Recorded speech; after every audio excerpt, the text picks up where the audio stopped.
I always thought betrayal was loud, but my parents did it quietly, inside that courtroom, with their high-priced lawyer. My mother wept just enough, and my father nodded like he was closing a business deal. They did not want me to lose.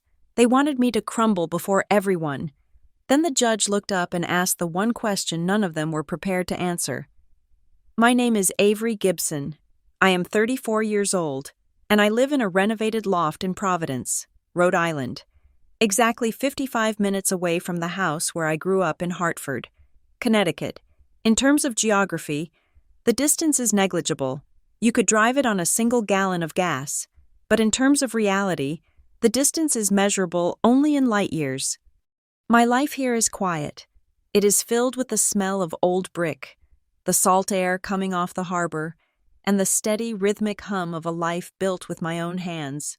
I run a boutique consulting firm that specializes in crisis management for small businesses.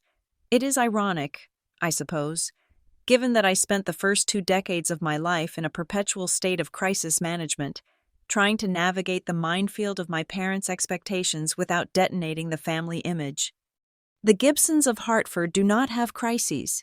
They have situations. They do not have arguments.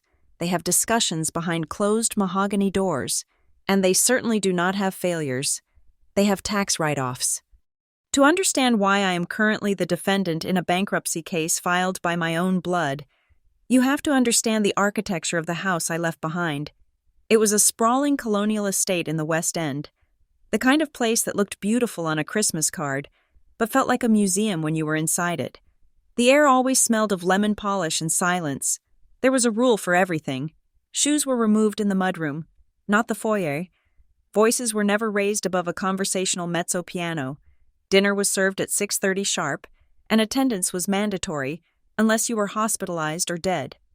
My father, Richard, believed in 3 things. He believed in legacy, he believed in hierarchy, and he believed in control. To him, a family was not a collection of individuals who loved each other, it was a corporation. He was the CEO. My mother was the PR department, and my brother and I were the products. A product does not have opinions. A product performs. If the product is defective, you recall it, you fix it, or you discard it. He was a man who measured affection in return on investment. If I brought home an A-, he would not yell. He would simply look at the paper, then look at me, and ask if I was aware that the Gibson name carried a certain weight in this town. He would ask if I understood that mediocrity was a luxury we could not afford. He never hit us. He never had to. His disappointment was a heavy, suffocating blanket that could keep you cold for weeks. Then there was my mother, Catherine. If my father was the iron fist, she was the velvet glove that hid the bruises. She lived her entire life in the reflection of others' eyes. Her greatest fear was not death or illness. It was embarrassment. She curated our lives like an exhibition. We wore the right clothes, attended the right schools, and were seen with the right people. She did not care if we were happy. Happiness was messy. Happiness was loud. She cared if we were impressive. I remember once, when I was 7 years old, I fell and scraped my knee at a garden party. I was bleeding, crying, looking for comfort. My mother did not hug me. She hissed at me to stop making a scene, marched me to the bathroom, wiped the blood away with a rough paper towel, and told me to go back out there and smile. She told me that Gibsons do not cry in public. That was the lesson. Pain is fine, as long as nobody sees it. And then there was Gavin. Gavin was 2 years older than me, and from the moment he took his first breath, he was the heir apparent. He was everything they wanted. He was tall, charming, and utterly devoid of a moral compass if it interfered with his ambition. He played lacrosse because father played lacrosse. He studied finance because father studied finance. He married a woman from a prominent family not because he loved her, but because her last name looked good next to his on an invitation. Gavin fit the mold. I did not. I was not a rebel. I did not dye my hair pink or sneak out at midnight to smoke cigarettes behind the bleachers. I did not scream or fight. I simply did not fit. I was a square peg in a round hole, and for 18 years. My parents tried to hammer me into shape. I preferred reading in my room to socializing at the country club. I preferred honesty to polite fiction. When my father pontificated about his business conquests at the dinner table, Gavin would nod and take notes. I would look at my plate and wonder how many people had to lose their jobs for my father to buy his new Mercedes. They sensed it. They sensed that I was watching them, judging them, seeing through the veneer of perfection they spent so much money to maintain. The breaking point was not an explosion, it was a gradual erosion. It happened when I chose a state university in Rhode Island over the Ivy League path they had paved for me. It happened when I changed my major from economics to sociology, then to business ethics. It happened when I declined the internship at my father's firm to work for a nonprofit. Each choice I made was a silent declaration of independence, and each choice was met with a chilling withdrawal of warmth. They stopped asking about my day. They stopped including me in the future tense. When I graduated, there was no party, just a polite card with a check for $500, which felt less like a gift and more like a severance package. I moved to Providence because it felt real. I wanted a life where the furniture was allowed to be comfortable, where conversations were about ideas rather than net worth, and where love was something you felt, not something you leveraged. I built my business from the ground up. I worked 16-hour days. I ate instant noodles. I scraped and saved and built something that was entirely mine. My parents viewed my life in Providence not as a success, but as a temporary failure. To them, I was flailing. They assumed that because I wasn't living in a mansion in West Hartford, I must be destitute. They assumed that because I didn't marry a man with a trust fund, I must be desperate. When I visited, which was rare, the air was thick with condescension. "So, how is your little project going?" my father would ask, referring to my company that employed 12 people and generated consistent revenue. My mother would look at my clothes, simple, practical, high quality, but unbranded, and sigh. She would ask if I needed money for shopping, her voice dripping with that specific kind of pity that is actually an insult. I stopped correcting them. I stopped trying to prove that I was happy. I realized that to them, happiness without status was invalid. If a tree falls in the forest and it doesn't have a country club membership, does it make a sound? I drifted away. I stopped going home for Thanksgiving. I sent gifts for Christmas, but stayed in Providence with my husband, Noah. We created our own traditions. We laughed. We lived. I thought I had escaped. I thought that by asking for nothing, by expecting nothing, and by removing myself from the equation, I had found peace. I thought that my silence would be interpreted as a truce. I was wrong. To the Gibson family, silence is not a truce. Silence is an insult. By walking away, I hadn't just removed myself, I had rejected them. In their eyes, my refusal to play the game was an act of aggression. They didn't see a daughter forging her own path. They saw a defector. They saw someone who knew where the bodies were buried and chose not to hold a shovel. They saw my independence as a judgment on their dependence. If I could be happy without the money, without the connections, without the crushing weight of the Gibson name, then what was all their sacrifice for? My existence challenged the very foundation of their worldview. So they wrote me off. I became the outsider, the disappointment, the one we do not talk about. For 5 years, the communication was minimal. A text on a birthday, a cold email about a distant relative's passing. I was fine with it. I preferred the cold shoulder to the hot glare of their scrutiny. I built a fortress of indifference around myself. I told myself I didn't care. I told myself I was free. But you are never really free of the people who made you. You carry their voice in your head, their mannerisms in your hands, their blood in your veins. You can change your zip code, change your name, change your entire life, but you cannot change your DNA. I did not know it then, but while I was busy building a life of substance in Providence, they were in Hartford, festering. They were watching my quiet success, and they hated it. They hated that I was thriving without their permission. They hated that I was happy without their money. And most of all, they hated that I had escaped. Control is a powerful drug. My father was an addict, and I was the one asset he couldn't leverage. My mother was an addict of perception, and I was the one flaw in her perfect picture. Gavin was an addict of validation, and I was the one person who refused to clap. I should have known. I should have known that people who view family as a business transaction do not just let an asset walk off the books. They liquidate it. They write it off. Or that if they are feeling particularly vindictive, they destroy it to ensure it never benefits a competitor. I was not a competitor in business, but I was a competitor in the narrative of their lives. So when the phone started ringing again, when the texts started coming, when the invitations to dinner began to arrive with surprising frequency, I should have kept my guard up. I should have seen the shark fin cutting through the water. But I wanted to believe. That is the tragedy of the child who was never good enough. Even at 34, even with a successful business and a loving husband and a life that was full and rich, a small, stupid part of me still wanted them to look at me and say, "Good job. Avery, we see you." I did not know that they were looking at me. All right, they were looking at me the way a butcher looks at a lamb. They were measuring the cuts. They were sharpening the knives. I sat in my office in Providence, looking at the rain streak against the brickwork, and I told myself that maybe they had changed. Maybe age had softened my father. Maybe loneliness had humbled my mother. Maybe Gavin had finally grown a spine. I was so naive. I had spent 10 years learning how to manage crises for other people, how to spot liability, how to protect assets. But when it came to my own family, I was blind. I walked right back into the house on the hill, not as a daughter returning home, but as a target walking onto a firing range. The plan was already in motion. The paperwork was likely already drafted. The trap was set.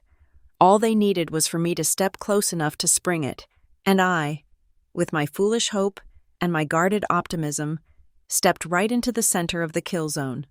The thaw did not happen all at once. It did not arrive with the warmth of spring or the clarity of a sunrise. It arrived like a slow leak in a basement pipe, quiet at first, then persistent, until the dampness was impossible to ignore. It began on a Tuesday afternoon, exactly 3 weeks before the papers were served. I was in the middle of reviewing a crisis communications strategy for a local tech startup when my phone buzzed against the mahogany of my desk. I glanced down, expecting a client, or perhaps Noah asking about dinner plans. Instead, the name Gavin Gibson flashed across the screen. We had not spoken in 6 months, not since a brief, awkward exchange at a cousin's wedding where we stood on opposite sides of the open bar. The text was short. Thinking of you. Hope you are keeping your head above water. Let me know if you need to talk. I stared at the words, frowning. There was a specific cadence to Gavin's concern that always set my teeth on edge. It was the tone one uses for a sick pet or a relative with a gambling addiction. It presupposed a crisis. It assumed I was drowning. I typed back a neutral response. I am fine. Gavin, business is good. Hope you are well. He replied instantly. Glad to hear you are saying that. Mom and Dad are worried. We should all get dinner soon. Family first. I put the phone face down. Family first. It was the Gibson family motto, usually invoked right before someone was asked to sacrifice their happiness for the collective reputation. 2 days later, my mother called. She did not leave a voicemail, which was uncharacteristic for a woman who treated every missed call as a personal slight. She called again an hour later. When I finally answered, her voice was breathless, pitched an octave higher than normal, the way she sounded when she was trying to charm a donor at a gala. Avery, darling, she said, it has been too long. Your father was just saying last night how much we miss having you at the table. We are getting older. You know, we just want our children close. I felt a prickle of suspicion at the base of my neck. My parents were not sentimental people. They did not view aging as a reason to gather. They viewed it as a liability to be managed. But curiosity, or perhaps a lingering, masochistic desire to be included, got the better of me. I agreed to drive down to Hartford for dinner on Sunday. Noah was skeptical. He stood in our kitchen in Providence, drying a wine glass with slow, deliberate circles. They want something, he said. They never call just to say hello. Avery, you know that. I know, I said, leaning against the counter, but Gavin sounded weirdly pitying, and Mom sounded desperate. Maybe something is actually wrong. Maybe Dad is sick. Noah looked at me, his eyes dark with worry. Or maybe they ran out of people to manipulate and they need fresh meat. We took his car. The drive to Hartford was silent. I watched the highway markers blur past, counting down the miles to the place that still felt less like a home and more like a courtroom where I was perpetually on trial. When we pulled into the circular driveway, the house loomed large and imposing, every window gleaming. Gavin's Porsche was parked next to my father's sedan. They were waiting. Dinner was a performance, as it always was. We sat in the formal dining room, the table set with the good china and the heavy silver that hurt your hand if you held it too long. My mother directed the conversation with the skill of a conductor, steering us away from politics and religion, guiding us towards safe, shallow waters. But the undercurrent was different this time. Usually, they ignored my work. Tonight, they were fascinated by it. "So, Avery," my father said, cutting his steak with surgical precision. He did not look up. "How is the consultancy handling the current market volatility? I imagine small firms are feeling the squeeze." "We are actually doing quite well," I said, taking a sip of water. "We just signed 2 new retainers last month. Our overhead is low." My father paused. He looked at me then, his eyes gray and unreadable. "Low overhead is good. But what about liability? In your line of work, advice can be construed as malpractice if a client goes under. Do you have adequate indemnity insurance? Are your personal assets ring-fenced from the LLC?" It was a specific question, too specific. My father was a man who spoke in broad strokes about the economy, not the minutiae of liability insurance structures for boutique consulting firms. "I have a great lawyer. Dad," I said, "everything is structured correctly." Gavin laughed. It was a short, sharp sound, devoid of humor. "A lawyer in Providence," he said. "Right. I am sure he is top tier." Noah stiffened beside me. I placed a hand on his knee under the table, a silent signal to stand down. "What is that supposed to mean?" I asked, keeping my voice level. "Nothing," Gavin said, raising his wine glass. "Just that the big leagues are different. You play a cute game up there, but when things get real, those little safety nets snap. We just want to make sure you are not overextended." I looked around the table. My mother was studying her salad as if it contained the secrets of the universe. My father was watching me with a gaze that felt like a biological scan. Gavin was smirking. They were not asking because they cared. They were asking because they were looking for a crack. They were probing the perimeter of my life, testing the fences for weakness. "Why do you think I am overextended?" I asked. My mother looked up, her eyes wide and wet. "Oh, Avery, stop being so defensive. We just know how hard it is. We hear things." "Hear things? From whom?" "People talk," Gavin said vaguely. I put my fork down. The appetite I had managed to scrounge up evaporated. There was no rumor mill in Providence that would reach the country clubs of West Hartford. My business was private. My finances were private. Unless someone was digging, there was nothing to hear. The rest of the dinner passed in a blur of clinking silverware and suffocating tension. When we finally stood to leave, my father walked us to the door. He did not hug me. He placed a hand on my shoulder, his grip firm, almost possessive. "Make sure you check your mail." "Avery," he said, "there are some documents coming regarding the family trust. Just standard housekeeping. We need to make sure everyone is protected." "Protected from what?" I asked. He smiled, but it didn't reach his eyes. "Life," he said. On the drive back to Providence, Noah exploded. "They were fishing," he said, gripping the steering wheel so hard his knuckles turned white. "Did you hear them? Asking about your insurance? Asking about your assets?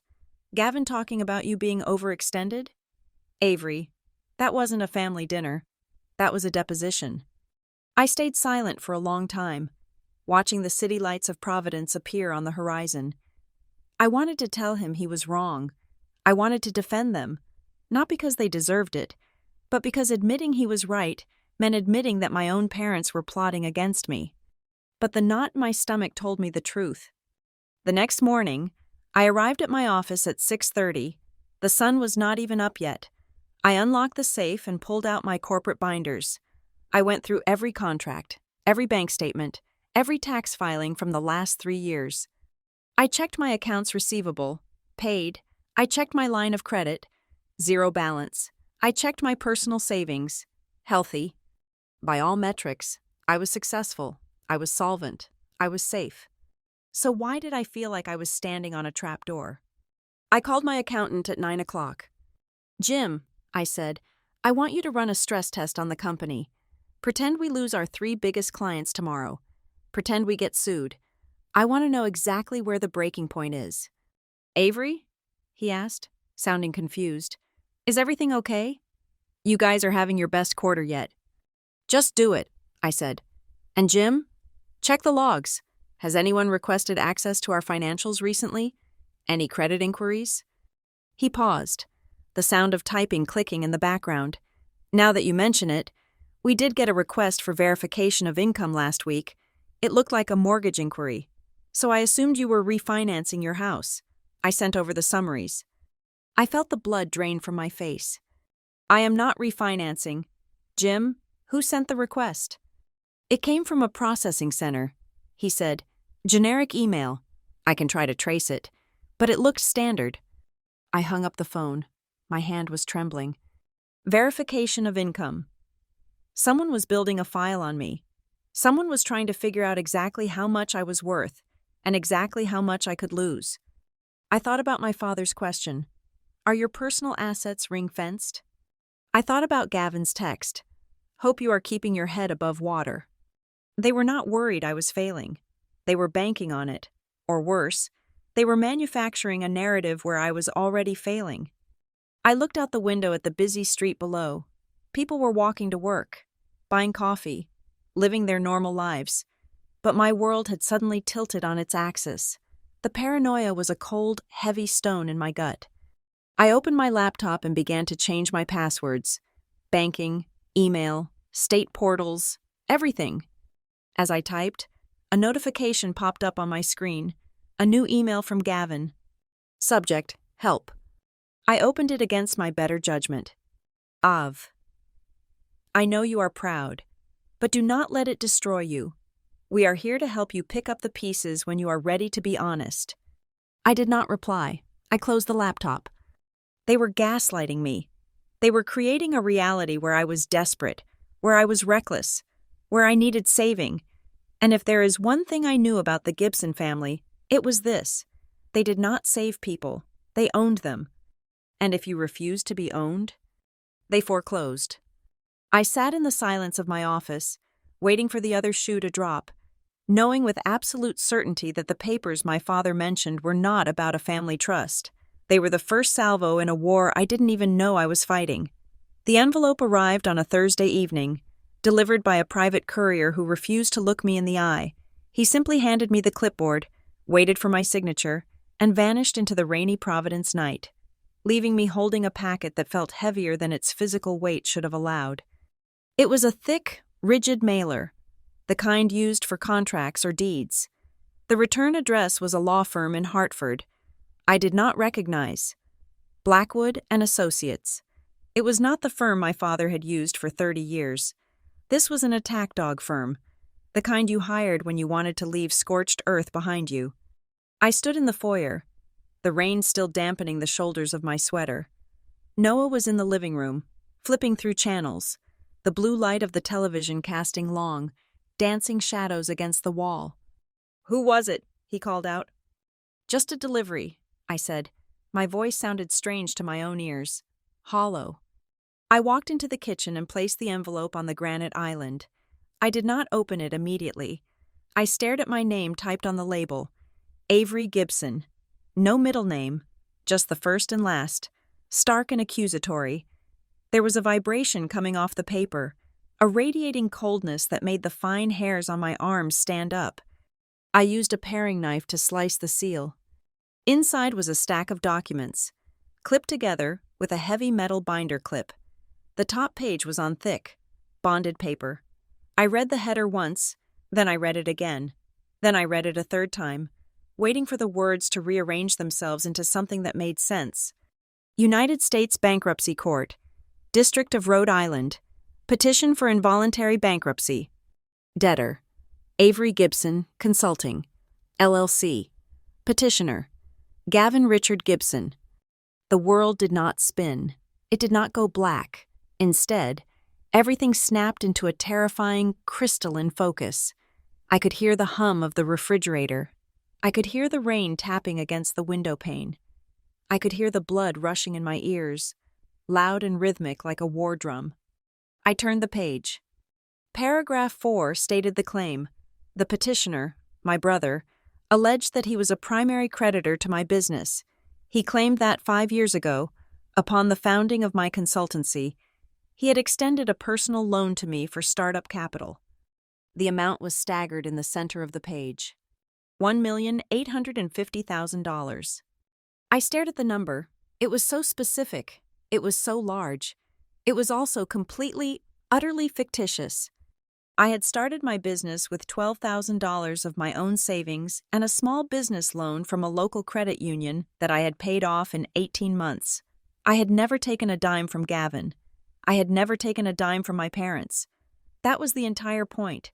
That was the foundation of my pride. I flipped to the exhibits attached to the petition. Exhibit A, a promissory note. It was dated 5 years ago. The formatting looked professional. The terms were predatory. Interest compounding annually, with a balloon payment due exactly 30 days ago. And there, at the bottom of the page, was a signature. Avery Gibson. I traced the ink with my fingertip. It was a good forgery. It had the sharp loop on the A that I used to use.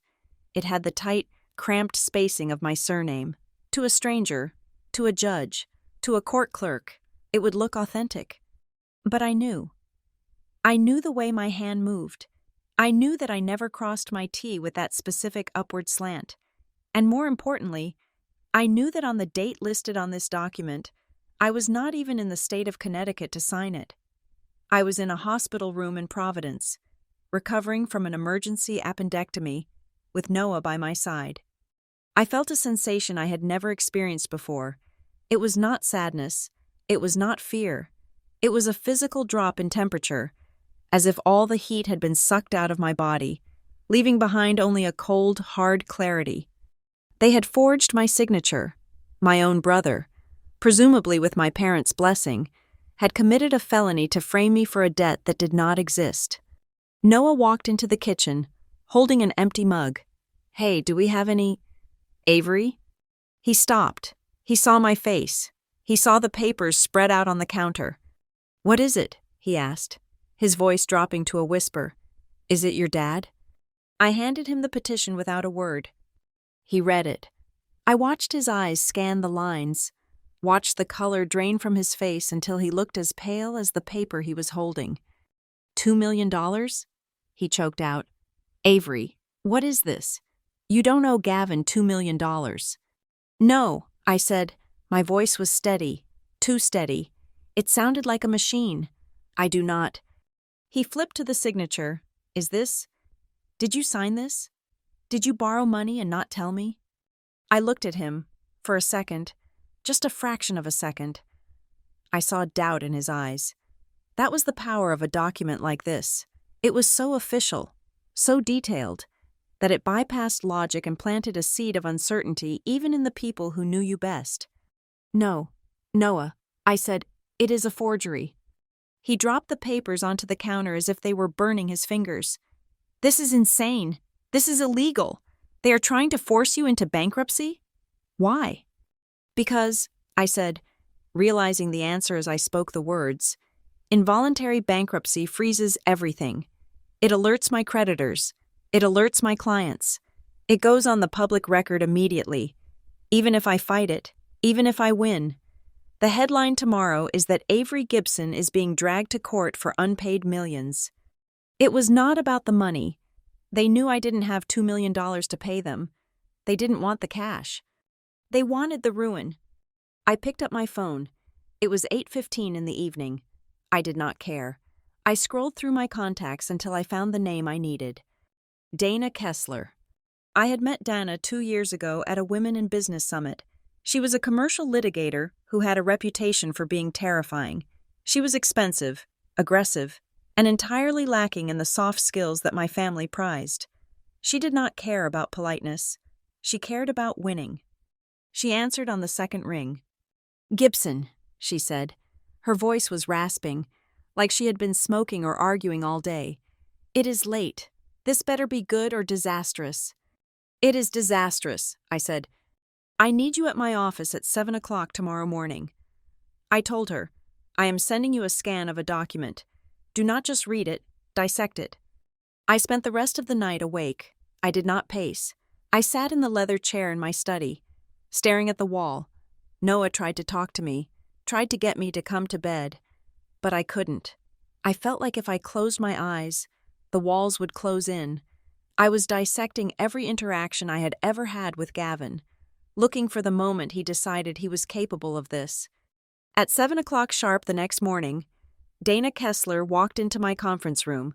She was wearing a sharp gray suit that looked like armor. She carried a takeaway coffee cup in one hand and my file in the other. She did not say hello. She threw the file onto the mahogany table. "So," she said, taking a seat and crossing her legs, "your brother is trying to kill you." I sat opposite her.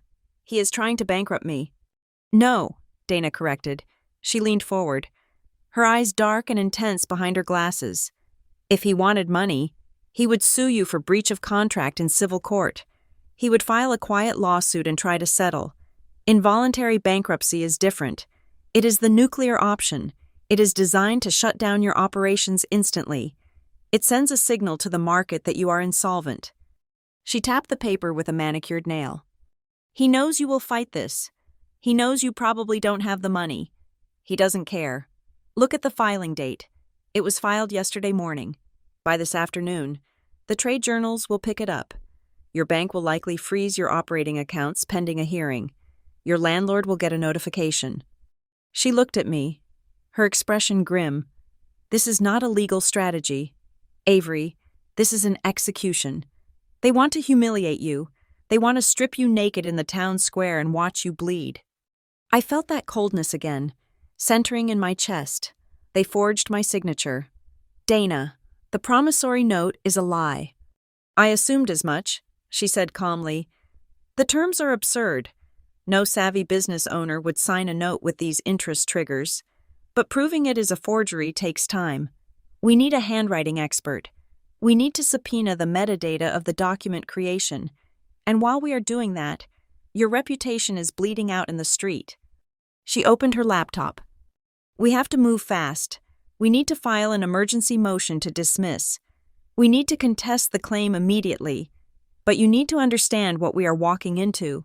This is not going to be a negotiation. They have hired Blackwood. That means they are ready to spend a fortune on legal fees just to bury you in paper." "Why?" she asked, looking up from the screen. "Why now? Why this?" I thought about the dinner, the questions about insurance, the pity in Gavin's voice, the sheer, unadulterated arrogance of my father. "Because I walked away," I said, "because I succeeded without them, and to them, that is the only sin that cannot be forgiven." Dana nodded slowly. "Narcissistic injury," she said. "They would rather see you destroyed than see you happy without their permission." She pulled a notepad toward her. "Okay, Avery, here is the reality. We are going to fight this. We are going to prove the debt is fiction. But between now and the verdict, it is going to get ugly. They are going to depose you. They are going to subpoena your emails. They are going to drag every mistake you have ever made into the light." She paused, her pen hovering over the paper. "Are you ready for that? If you have any skeletons, tell me now, because they will find them." I looked her in the eye. "I have no skeletons. Dana, I have built this business brick by brick. Everything is clean." She studied me for a long moment, assessing my resolve. Then, the corner of her mouth twitched upward. "Good," she said. "Then let's make them regret the day they learned how to file a petition." We spent the next 6 hours in that room. We drafted affidavits. We contacted my forensic accountant. We alerted my bank before the court order could hit, explaining the situation to the branch manager I had known for years. But the damage had already started. At 2 o'clock in the afternoon, my receptionist buzzed the conference room. "Avery," she said, her voice trembling, "I have a client on line 1, Mr. Henderson. He says he saw something on a legal ticker about a bankruptcy filing. He wants to know if his retainer is safe." I closed my eyes. It had begun. I took the call. I was calm. I was reassuring. I told him it was a clerical error, a malicious dispute that was being resolved. I lied with the smooth proficiency of someone protecting their child. But when I hung up, I knew it was only the first domino. I walked to the window of my office and looked out at Providence. The rain had stopped, but the sky was a bruised purple. I thought of my parents in their pristine house in Hartford. I imagined my mother sipping tea, perhaps feigning distress to her friends about her poor, irresponsible daughter. I imagined my father nodding solemnly, playing the role of the burdened patriarch. They thought this was the end. They thought that by attacking my business, they were attacking my identity. They thought that without my success, I would crawl back to them, broken and pliable. They were wrong. The Avery who had sat silent at their dinner table was gone. The Avery who had sought their approval was dead. The woman standing at the window was someone else entirely. They wanted a show? Fine, I would give them one. I turned back to Dana, who was typing furiously. "Dana," I said. She glanced up. "Yeah?" "When we file the response," I said, "I want to attach something else. I want to request that the hearing be open to the public." She stopped typing. She took off her glasses. "Avery, bankruptcy hearings are usually public record, but nobody goes. You want to invite scrutiny?" "No," I said, "I don't want to invite scrutiny. I want to ensure witnesses." I walked back to the table and placed my hand on the forged promissory note. "They want to shame me in private and ruin me in public," I said, "so let's drag the whole thing into the light. If they want to claim I owe them $2 million, let them look a judge in the eye and say it. Let them perjure themselves on the record." Dana smiled. It was a sharp, predatory smile that matched the coldness in my own heart. "Now you are talking," she said. I looked at the signature that wasn't mine. I felt the phantom weight of the pen that my brother had used to betray me. And for the first time since the envelope arrived, I did not feel shock. I felt a deep, terrifying calm. They had started a fire to burn me down. They didn't realize that I was the one holding the gasoline. The frantic energy of the first 24 hours had settled into a grim, methodical excavation. My office, usually a place of sunlight and open concepts, had transformed into a war room. The blinds were drawn. Takeout containers were stacked in the recycling bin. Dana Kessler had claimed the head of the conference table, turning it into a command center of paper and evidence. We were not just building a defense. We were conducting an autopsy on a crime that was still in progress. On Saturday morning, 2 days after the petition landed, Dana waved me over to her screen. She had been cross-referencing the forged promissory note against public records and old filings. "Look at the font," she said, tapping the glass. I leaned in. "It looks like Standard Times New Roman." "It is," she said, "but look at the kerning. Look at the spacing between the headers and the body text. And look at Clause 14, the one about the default triggers." I read the legal jargon.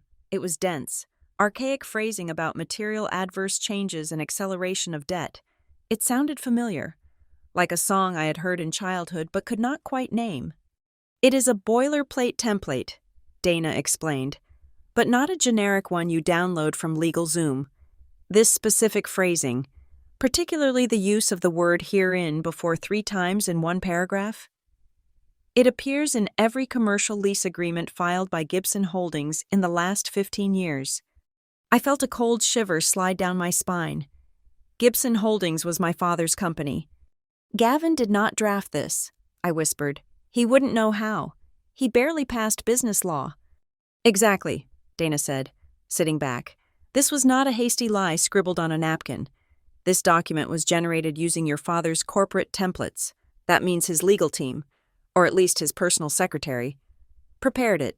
This was institutional. She flipped to the next tab on her spreadsheet. And then there is the money trail, or rather, the lack of one. The petition claims Gavin transferred the $1,850,000 to you in 3 tranches 5 years ago: January, March, and June. I nodded. I remember those months. I was living in a studio apartment, eating ramen, and negotiating a lease for a shared workspace that cost $400 a month. Dana pointed to the graph she had built. We have pulled your personal and business bank statements from that entire year. There are no deposits matching those amounts. There are no deposits even close to those amounts. The only capital injection you had was the $15,000 small business loan from the credit union. So it is a lie that is easily disproven, I said. In a court of law? Yes, Dana said. But look at the narrative they constructed in the filing. They claim the money was given in cash and cashier's checks to avoid taxes. At your request, they are painting you as a tax cheat and a money launderer. Even if we prove the debt is fake, the IRS might start asking questions just because the accusation is on the record. It is a smear designed to stick even after it is scrubbed. I sat down heavily. The cruelty of it was breathtaking. They were not just trying to take my business. They were trying to criminalize my existence. But the real blow came at noon. My operations manager, Sarah, knocked on the door. She looked pale. She was holding a printout of an email. "Avery," she said, her voice tight, "you need to see this." It was forwarded to me by the procurement director at Ciprotech. Ciprotech was one of our mid-sized clients. Solid, reliable revenue. I took the paper. The email was sent from a secure, encrypted service, Proton Mail. The subject line was simply, "Vendor Risk Assessment, Avery Gibson Consulting." I read the body of the text. To whom it may concern, it has come to our attention that Avery Gibson Consulting is currently operating under significant financial distress. Internal audits suggest a liquidity crisis that will likely result in a cessation of services within 30 days. We advise all partners to review their indemnity clauses and seek alternative vendors immediately to avoid supply chain disruption. It was signed, simply, a concerned industry observer. My hands shook. This was not just a lawsuit. This was active sabotage. But it was the second paragraph that made my blood run cold. Furthermore, rumors regarding the mismanagement of the Project Orion implementation suggest a lack of institutional control. Project Orion. I looked up at Sarah. Who knows about Project Orion? Sarah frowned. Just the internal team. And the client? We haven't even announced it on the website yet. It is still under NDA. I grabbed my laptop and pulled up the project files. Project Orion was a code name we used for a rebranding strategy for a client in Boston. It was strictly internal. The only place that name existed was on our secure server and in my personal notebook. How did they get that name? I asked the room. How did they know to use it to sound credible? Dana looked at me. Think, Avery. Who has access? Have you shared your client list with anyone? A mentor? A friend? I shook my head. No, I am paranoid about confidentiality. I never... And then, the memory hit me like a physical slap. 4 months ago, Thanksgiving. I hadn't gone home, but I had spoken to my mother on the phone. She had been unusually sweet. She had told me she was organizing a charity gala for the Hartford Arts Council and wanted to invite some young, successful entrepreneurs. "Send me a list of your top clients." "Darling," she had purred, "I want to send them invitations. It would be such good exposure for you. Let me brag about my daughter for once." I had hesitated, but the hunger for her approval, that pathetic, starving thing inside me, had won out. I had thought, finally, she wants to help.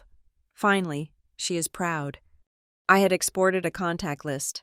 I had sent it to her personal email and included in the notes column, just for context so she would know who they were the project code names.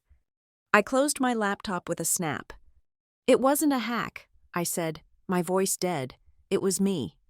Dana looked at me. I gave them the list. I said, "My mother asked for it. She said she wanted to help me network. She said she wanted to send them gala invites." I stood up and walked to the window. The betrayal felt different this time. The lawsuit was aggressive. But this was predatory. She had used my desire for her love as a weapon to harvest the data she needed to destroy me. She had planned this months ago, while I was thinking we were bridging the gap. She was loading the gun. Dana didn't offer pity. She offered action. "Okay," she said. "Now we know how they are contacting your clients. We need to shut it down. We are going to draft a cease and desist. But more importantly, we need to get ahead of the narrative." I spent the next 3 hours on the phone. I did not email. I called. I called every major client on that list. I did not sound panicked. I sounded furious, professional, and in control. I told them that we were the target of a malicious legal attack involving a family dispute. I told them that the data breach was being investigated. I told them that our financials were rock solid and offered to share a redacted balance sheet with anyone who asked. Most of them were understanding. In business, people smell fear, but they also respect strength. By calling them directly, by owning the crisis, I managed to stop the bleeding. But not with everyone. At 4 o'clock, I drove to the outskirts of Providence to meet with Marcus Thorne.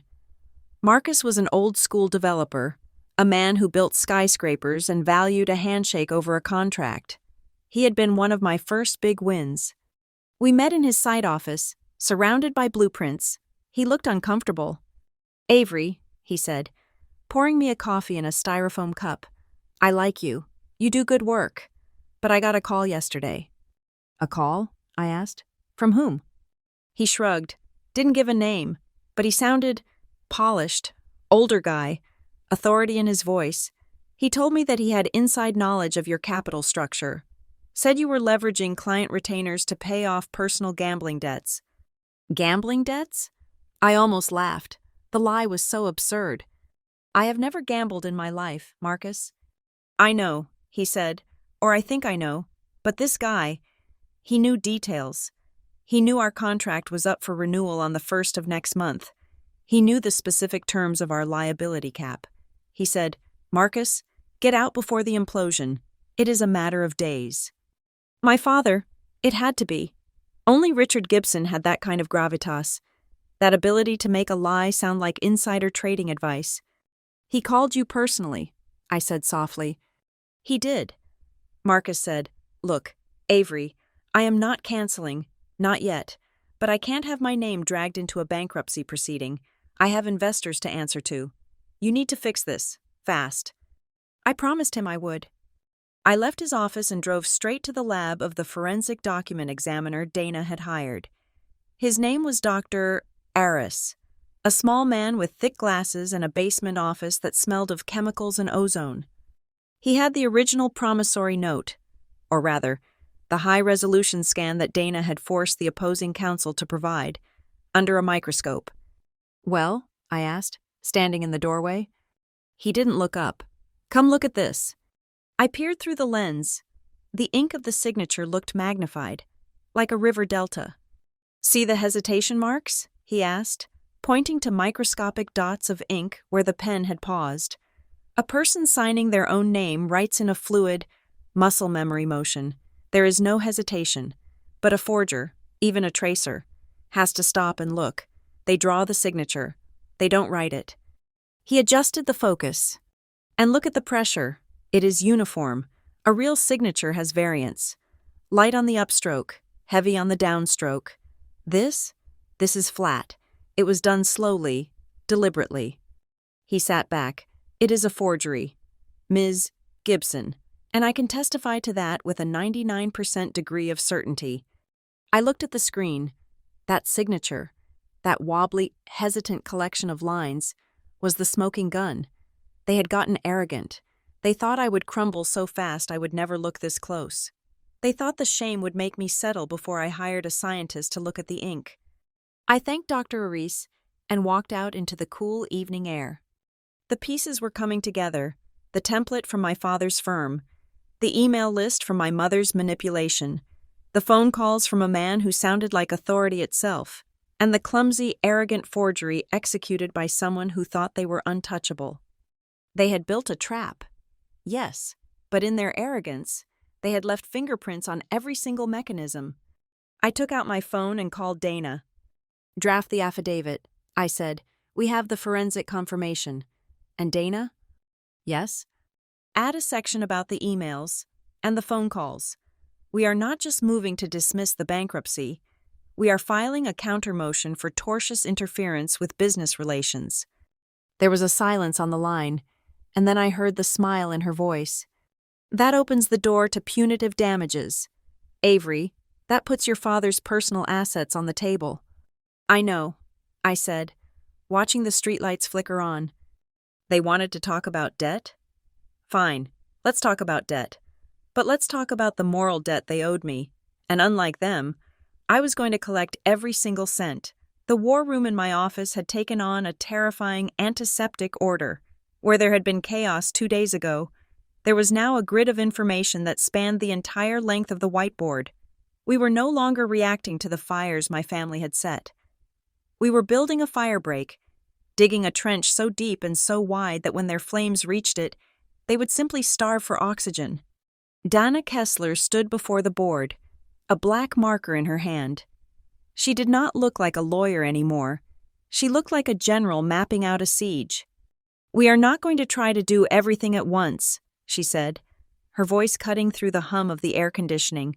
"If we scatter our fire, we lose. We are going to attack them in 3 waves, 3 specific tiers of defense that will double as an offensive strike." She drew a large numeral 1 on the board. Tier 1, the document. This is the foundation. We have Dr. Aris's preliminary report on the forgery. That is our shield. But we need to make it a sword. We are not just going to claim it as fake. We are going to file a motion to compel the production of the original wet ink document. We know they probably don't have it, or if they do, it will hold the microscopic evidence of the tracing. We attack the authenticity of the debt itself. She drew a numeral 2. Tier 2, the financials. This is where we prove that even if the debt were real, which it is not, the premise of the bankruptcy is fraudulent. Involuntary bankruptcy requires proof that you are not paying your debts as they come due. We need to prove you are solvent, aggressively solvent. She drew a numeral 3. Tier 3, reputation. This is the wild card. The court of law takes months. The court of public opinion takes minutes. They are trying to poison your well. We need the antidote. We need sworn affidavits from your key stakeholders stating that your business is healthy and that they have full confidence in your leadership. I looked at the board. It was logical. It was clean. But I knew the reality would be messy. Dana capped the marker and turned to me. "Here is the hard truth. Avery, we can win in court and still lose your business. If the market believes you are sinking, they will stop calling. It doesn't matter if the judge bangs a gavel in 6 months and says you are innocent. If your clients have already left, you are dead anyway. A rumor is just as dangerous as a verdict." I nodded. I understood. My mother knew this better than anyone. She had built her entire social standing on the understanding that perception is reality. "So what do we do?" I asked. "We control the narrative," Dana said, "but we do it quietly. My family expects me to be loud. They expect me to be the hysterical daughter, screaming about fairness. They expect me to call them, to beg, to threaten. They want a reaction," I said, realizing the shape of their trap. "They want me to look unstable. If I scream, I look like a woman cracking under pressure." "Exactly," Dana said. "So you are going to be a statue. You are going to be boring. You are going to be so calm that it terrifies them." We began with the financials. I brought in my accountant, Jim, who looked like he had not slept in 2 days. He had prepared a forensic audit of the last 5 years. We went through the numbers line by line. "Current ratio, 2.5 to 1, Jim recited, pointing to a spreadsheet. "That is excellent liquidity. Debt-to-equity ratio is 0.4. You have cash reserves to cover operating expenses for 6 months even with 0 revenue." I looked at the numbers. They were the undeniable proof of my hard work. Every dollar there was a dollar I had earned without my father's help. "This is bulletproof," Dana said. "We are going to attach this independent audit to our response. We are going to flood the court with so much proof of solvency that the judge will wonder why this petition was even allowed to be filed." Then we moved to Tier 3, the reputation. This was the hardest part. I had to reach out to the very people my mother had tried to poison, my clients, my vendors, my partners, and ask them to vouch for me. It felt humiliating. It felt like I was asking for charity. But I remembered Marcus Thorne. I remembered his handshake. I drafted a letter. It was not a plea. It was a statement of fact. It explained that I was the subject of a vexatious family dispute and requested a simple confirmation of our good standing. I sent it to 12 key contacts. I waited. The silence in the office was heavy. Then, 20 minutes later, the first response came in. It was from the CEO of a logistics firm in Warwick. "Avery, just saw the email. Send over the draft. We are with you. I know a shakedown when I see one." Then another, then another. By 5 o'clock that evening, we had 9 signed affidavits, 9 business leaders, people with their own reputations to protect, were willing to put their names next to mine on a legal document. I felt a lump form in my throat, but I swallowed it down. I could not afford emotion yet. Dana was busy on the other side of the table, digging into the opposition. She was researching Blackwood and Associates, the firm representing Gavin.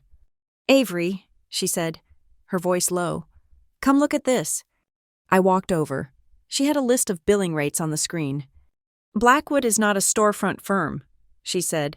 "They are corporate sharks. Their lead partner, the guy whose name is on the filing, charges $900 an hour. They require a retainer of at least $50,000 just to open a file." I did the math in my head. Gavin worked as a mid-level manager in my father's firm. He made a decent salary, maybe $120,000 a year. He had a mortgage. He had alimony payments from his first divorce. He had a leasing habit for expensive cars. "Gavin doesn't have $50,000 cash," I said. "He lives paycheck to maintain the image." "Exactly," Dana said. "And this petition? It is complex. They have probably already billed 100 hours preparing it. That is nearly $90,000 in legal fees before we even step into a courtroom." She looked at me. "Who is paying for this? Avery?" We both knew the answer. My father. Richard Gibson was funding a lawsuit against his own daughter, using his son as a puppet. He was spending a small fortune to destroy the business I had built with pennies. It confirmed everything. This was not about the money Gavin claimed I owed. This was an annihilation campaign funded by the family war chest. Dana started typing furiously. "What are you doing?" I asked.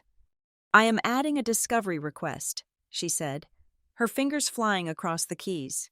"We are going to ask for proof of payment for legal services. We are going to ask to see the retainer agreement between Gavin Gibson and Blackwood." "Can we do that?" "If we can prove that a third party is funding the litigation for malicious purposes, it strengthens our claim of abuse of process. It proves Gavin is not the real party in interest. It proves he is a straw man." I sat back in my chair. My father prided himself on being untouchable. He liked to pull strings from the shadows. He never wanted his fingerprints on the dirty work. "If we force them to show the money trail," I said, "we drag him into the light." "Precisely," Dana said. That evening, I went home to a silent house. Noah was working a late shift at the hospital. I made a cup of tea and sat on the sofa, staring at my phone. It buzzed. A text from my mother. "Avery, please be reasonable. Your father is so upset. Gavin is willing to settle if you just admit you made a mistake.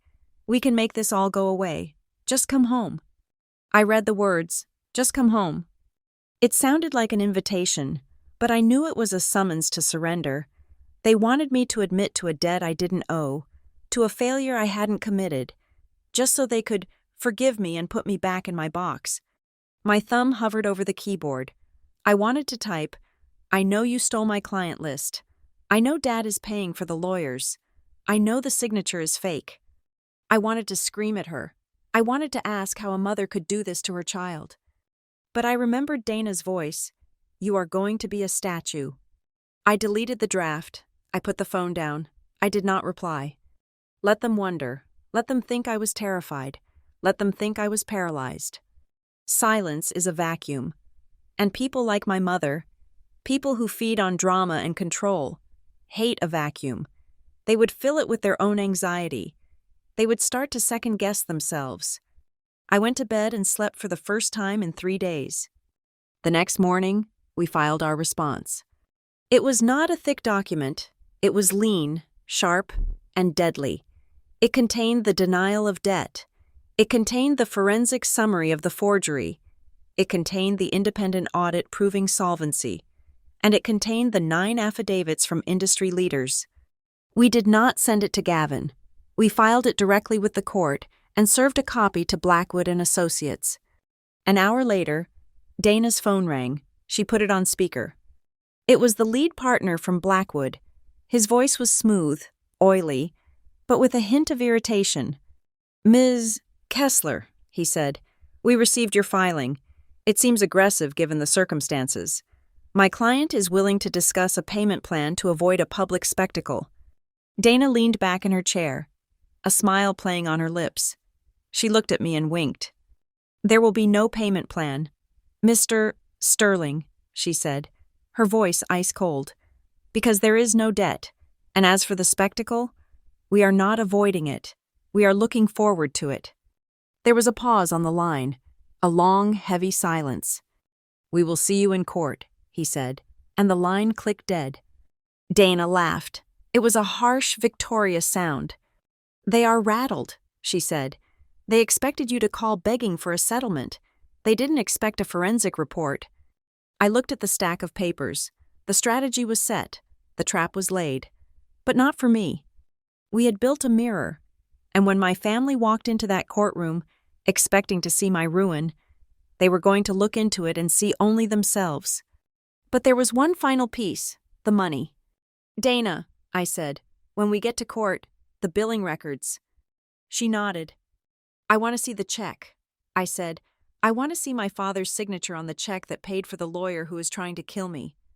Because that, more than the forgery, more than the lies, was the truth that would set me free. It was the receipt for my childhood. It was the proof that to them, I was just a transaction.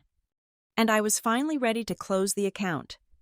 The federal courthouse in Providence was a building designed to intimidate. It was all limestone and granite, a fortress of authority that made you feel small the moment you stepped into its shadow. But as I walked up the wide stone steps that morning, flanking Dana Kessler, I did not feel small. I felt compact. I felt dense, like a neutron star, holding a gravity that they were not expecting. It was 9 o'clock in the morning. The sky was a hard, brilliant blue, the kind of cheerful weather that felt insulting given the circumstances. Inside, the air was cool and smelled of floor wax and old paper. We passed through security in silence. Dana did not offer a pep talk. She simply checked her watch, adjusted the collar of her suit, and nodded. We were not there to bond. We were there to execute a demolition. When the heavy oak doors of courtroom 4 swung open, the theater was already set. My family was sitting on the left side of the gallery, directly behind the plaintiff's table. They had arranged themselves like a portrait of grieving nobility. My mother, Catherine, was wearing black. It was a tasteful, expensive black knit dress, the kind one wears to a memorial service or a very serious board meeting. She had a silk scarf tied loosely around her neck, and in her hand, she clutched a lace handkerchief. It was a prop. I knew for a fact that my mother did not own lace handkerchiefs. She used tissues like a normal person. But tissues are disposable. Lace implies a grief that is permanent, something to be kept. She looked up as I entered. Her eyes were red-rimmed. She offered me a tremulous, tragic smile, the kind that said, "Look what you have forced us to do." Next to her sat my father. Richard Gibson was not looking at me. He was studying the grain of the wooden bench in front of him, his jaw set in a hard line. He was wearing his Navy power suit, but he looked smaller than I remembered. He looked like a man who was trying to shrink. to make himself invisible within the frame of the picture he had paid to paint. He kept checking his watch, as if he had a tea time to make, or perhaps a conscience to outrun. And then there was Gavin. My brother sat at the counsel table next to Mr. Sterling, the lead partner from Blackwood. Gavin did not look grieving. He looked victorious. He was leaning back in his chair, one arm draped over the backrest, exuding the relaxed confidence of a man who believes the fix is in. When our eyes met, he didn't look away. He gave me a small, tight nod. It was patronizing. It was the gesture of a benevolent king acknowledging a peasant who was about to be beheaded for their own good. I sat down next to Dana. I placed my hands on the table, folding them perfectly.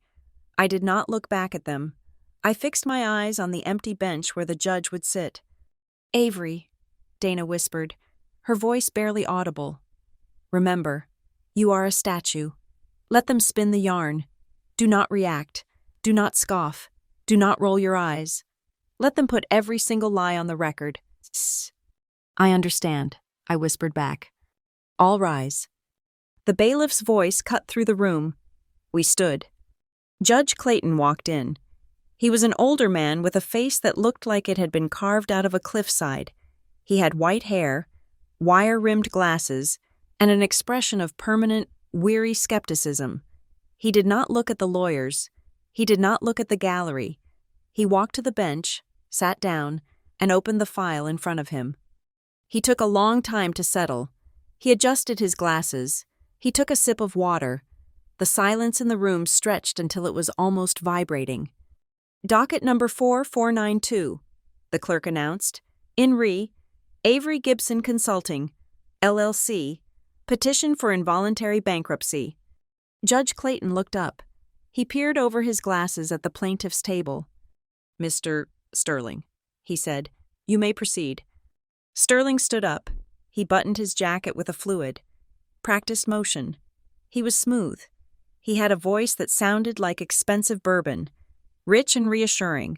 He walked to the center of the room, not addressing the judge, but playing to the imaginary audience of the room. "Your Honor," he began, "this is a painful day.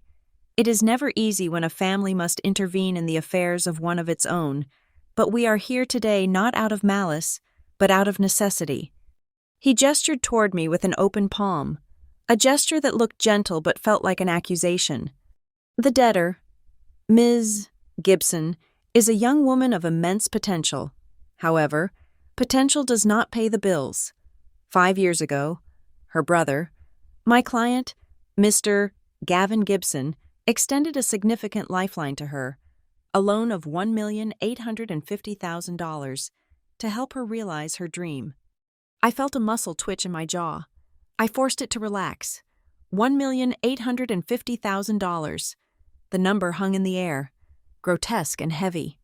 Sterling continued, "It was a loan given on trust, a loan given without the rigid constraints of a bank, because that is what families do. They support each other. But there comes a time when support becomes enabling. For 5 years, Mr. Gibson has waited. He has watched as his sister lived a life of apparent success, driving luxury cars, taking vacations, projecting an image of wealth, all while ignoring her fundamental obligations. I had never owned a luxury car. I drove a 4-year-old Subaru.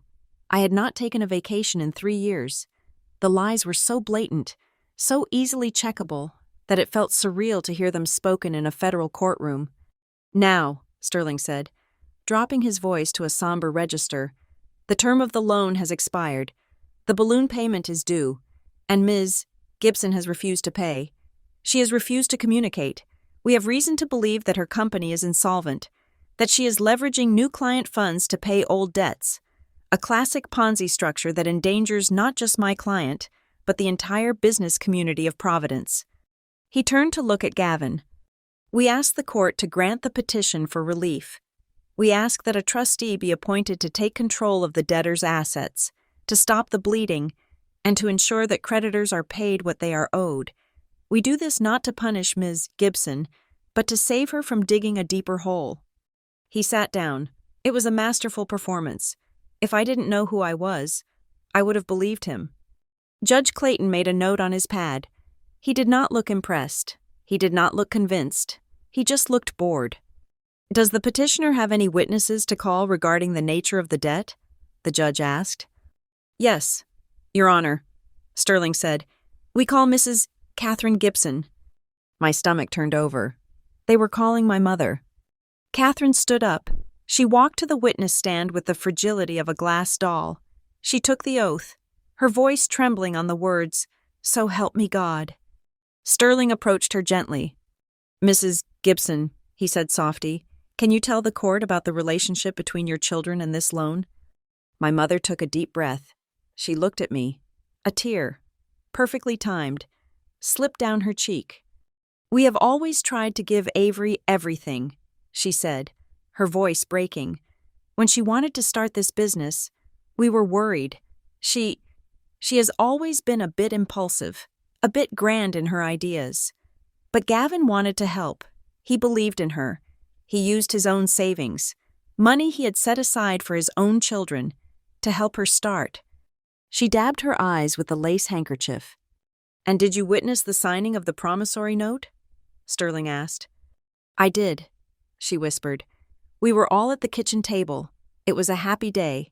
Avery was so grateful. She promised she would pay it back double, she said. She said she would make us proud. I dug my fingernails into my palms under the table. She was perjuring herself. She was looking a federal judge in the eye and inventing a scene that never happened, in a kitchen I hadn't visited in a year. And how has it been recently? Sterling asked. She shook her head. Hard. She has cut us off. We try to call. We try to help. But she spends money we know she doesn't have. We are terrified she's going to go to prison for fraud. We just want to stop this before it destroys her. Please, Your Honor, we just want to take the burden off her. Thank you, Mrs. Gibson, Sterling said. Dana did not cross-examine her. We have no questions for this witness at this time. Your Honor, Dana said coldly. It was a gamble, to let the lie stand unchallenged in the moment. But Dana knew what she was doing. She didn't want to argue with a crying mother. She wanted to obliterate the foundation of the lie itself. My mother stepped down. She looked at Gavin as she passed, a look of shared martyrdom. Judge Clayton looked at the defense table. Ms. Kessler, he said, does the debtor wish to make an opening statement? Dana stood up. She did not button her jacket. She did not smooth her hair. She picked up a single file folder. Your Honor, she said. Her voice was not smooth like Sterling's. It was jagged. It was the voice of someone holding a serrated knife. We are not here to tell a story about feelings. We are not here to talk about family dynamics or childhood disappointments. We are here to talk about math, and we are here to talk about ink. She walked to the podium. The petitioner claims a debt of $1,850,000. The petitioner claims insolvency. The petitioner claims he is acting out of love. She paused, letting the word love hang in the air like a bad smell. We will demonstrate, with absolute empirical certainty, that there is no debt, there is no insolvency, and the only thing being demonstrated by the petitioner today is a fraudulent abuse of this court's time and resources to settle a personal vendetta. Sterling jumped up. Objection. Argumentative. Sustained, the judge said, though he didn't look up from his file. Stick to the facts, Ms. Kessler. The facts are all we have. Your Honor, Dana said, we will prove that the promissory note is a forgery. We will prove that the debtor is in the top 10% of financial health for her industry. And we will prove that this entire proceeding is a malicious tort funded by a third party who is sitting in this courtroom right now. She pointed a finger, not at Gavin, but at my father. Richard Gibson flinched. It was small, just a tightening of the shoulders, but I saw it. Gavin turned to look at his father, his confidence faltering for the first time. Sterling looked like he had swallowed a lemon. Dana sat down. The room was silent. The air had changed. The emotional fog my mother had pumped into the room was dissipating, replaced by the sharp, metallic scent of danger. Judge Clayton adjusted his glasses again. He reached for the heavy binder that Dana had filed yesterday, the one with the forensic report, the audit, and the affidavits. He opened it. For a long time, the only sound in the room was the turning of pages. Flip? He read the summary of the forensic handwriting analysis. Flip? He read the bank statements showing 0 deposits from Gavin. Flip? He read the affidavit from the forensic accountant regarding my company's liquidity. Flip? He read the emails from the concerned industry observer that we had traced. The silence grew heavier. My mother stopped crying. She was watching the judge's hand turn the pages, her eyes widening. Gavin was shifting in his seat, his suit suddenly looking too tight. My father was staring straight ahead, but a sheen of sweat had appeared on his upper lip. They had expected a battle of words. They had expected, he said, she said. They had not expected a binder full of science. Judge Clayton stopped turning pages. He rested his hand on the open file. He looked at the ceiling for a moment, as if praying for patience. Then he lowered his gaze. He did not look at me. He did not look at Dana. He looked directly at Mr. Sterling. Mr. Sterling, the judge said. His voice was very quiet. It was the quiet of a man who is about to ruin someone's day. Yes, Your Honor. Sterling stood up, but his swagger was gone. I have just reviewed the defense's submission, specifically Exhibit C, the report from Dr. Aris regarding the signature on the promissory note. Yes, Your Honor. We contest that report. Obviously, we believe. The judge held up a hand. And I am also looking at Exhibit D, the independent audit of the debtor's accounts. It shows cash reserves of $400,000 and 0 long-term debt. That may be creative accounting, Your Honor, Sterling stammered.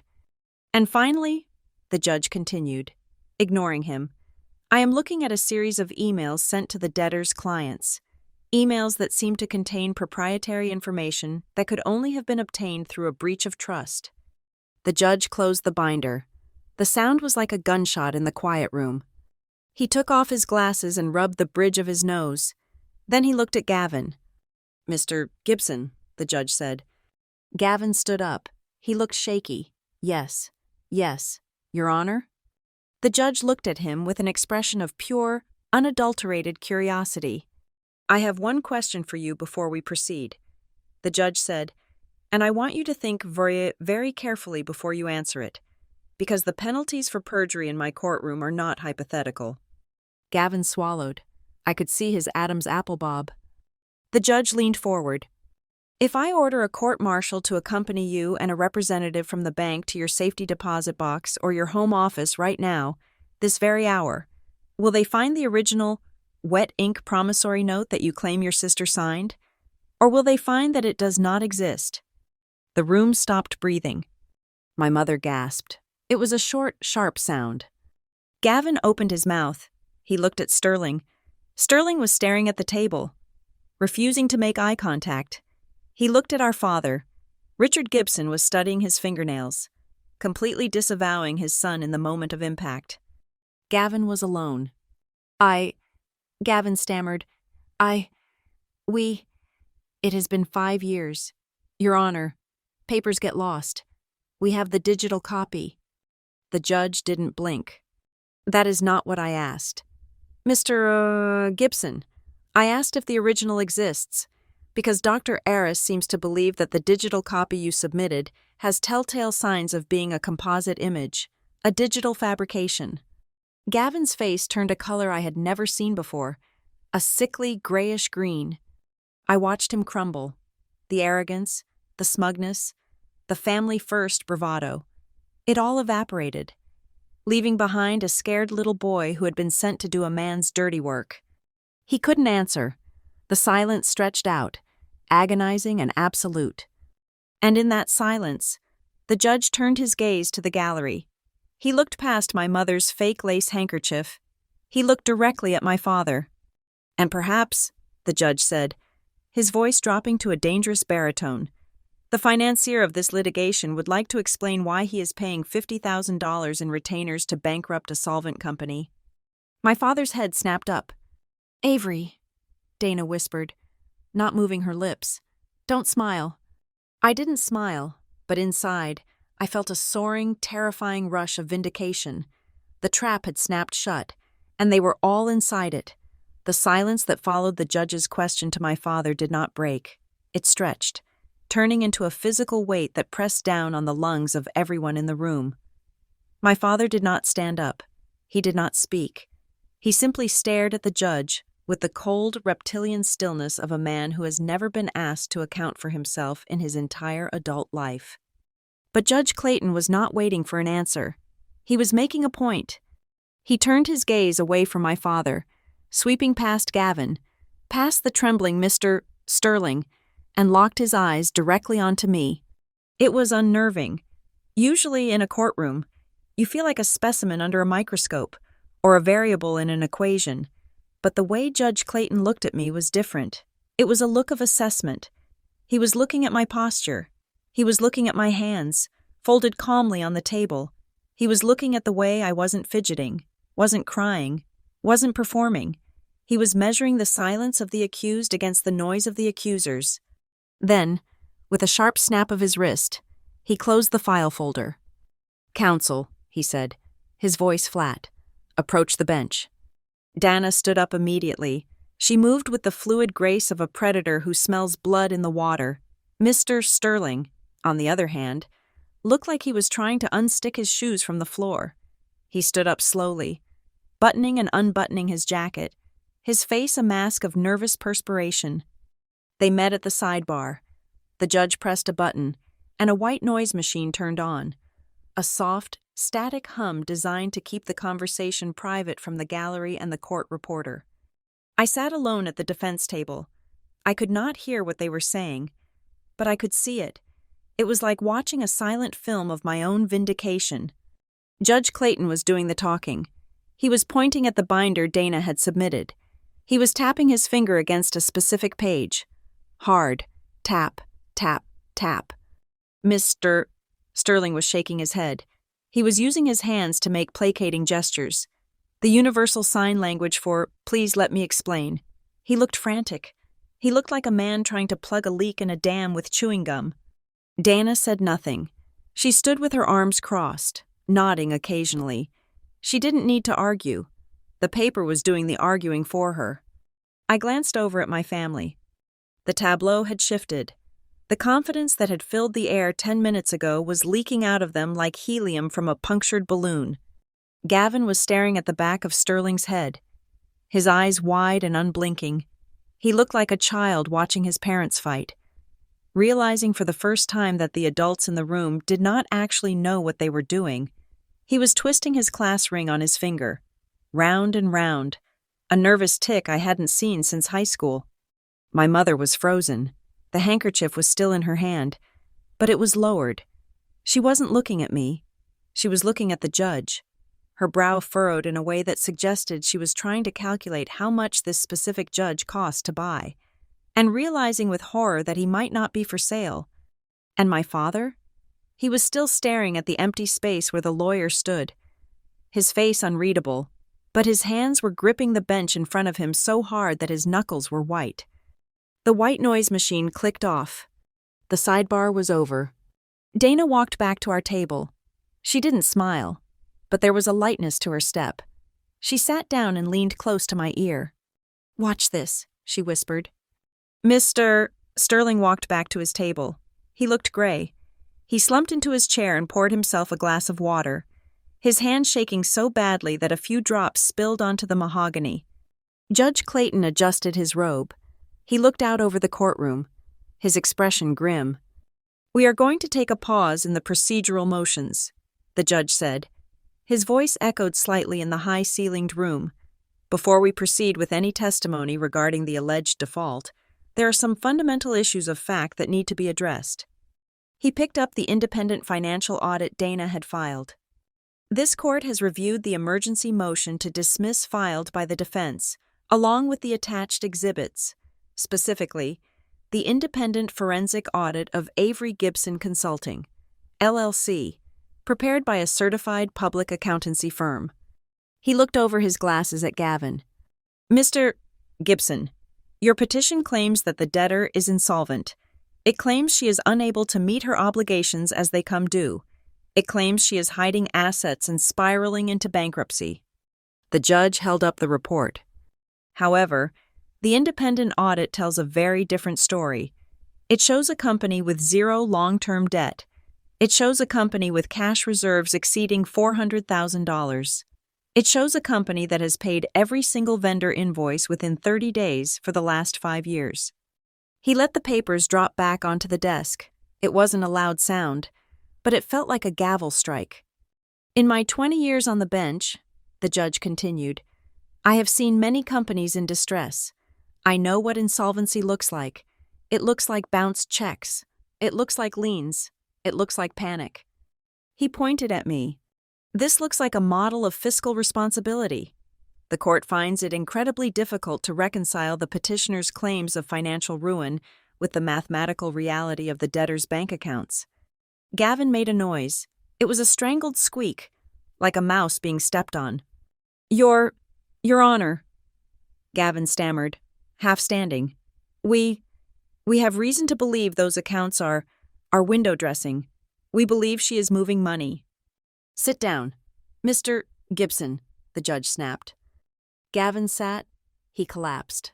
Actually, I am not finished, the judge said. He picked up another document. It was the copy of the promissory note, the fake one, and the report from Dr. Aris.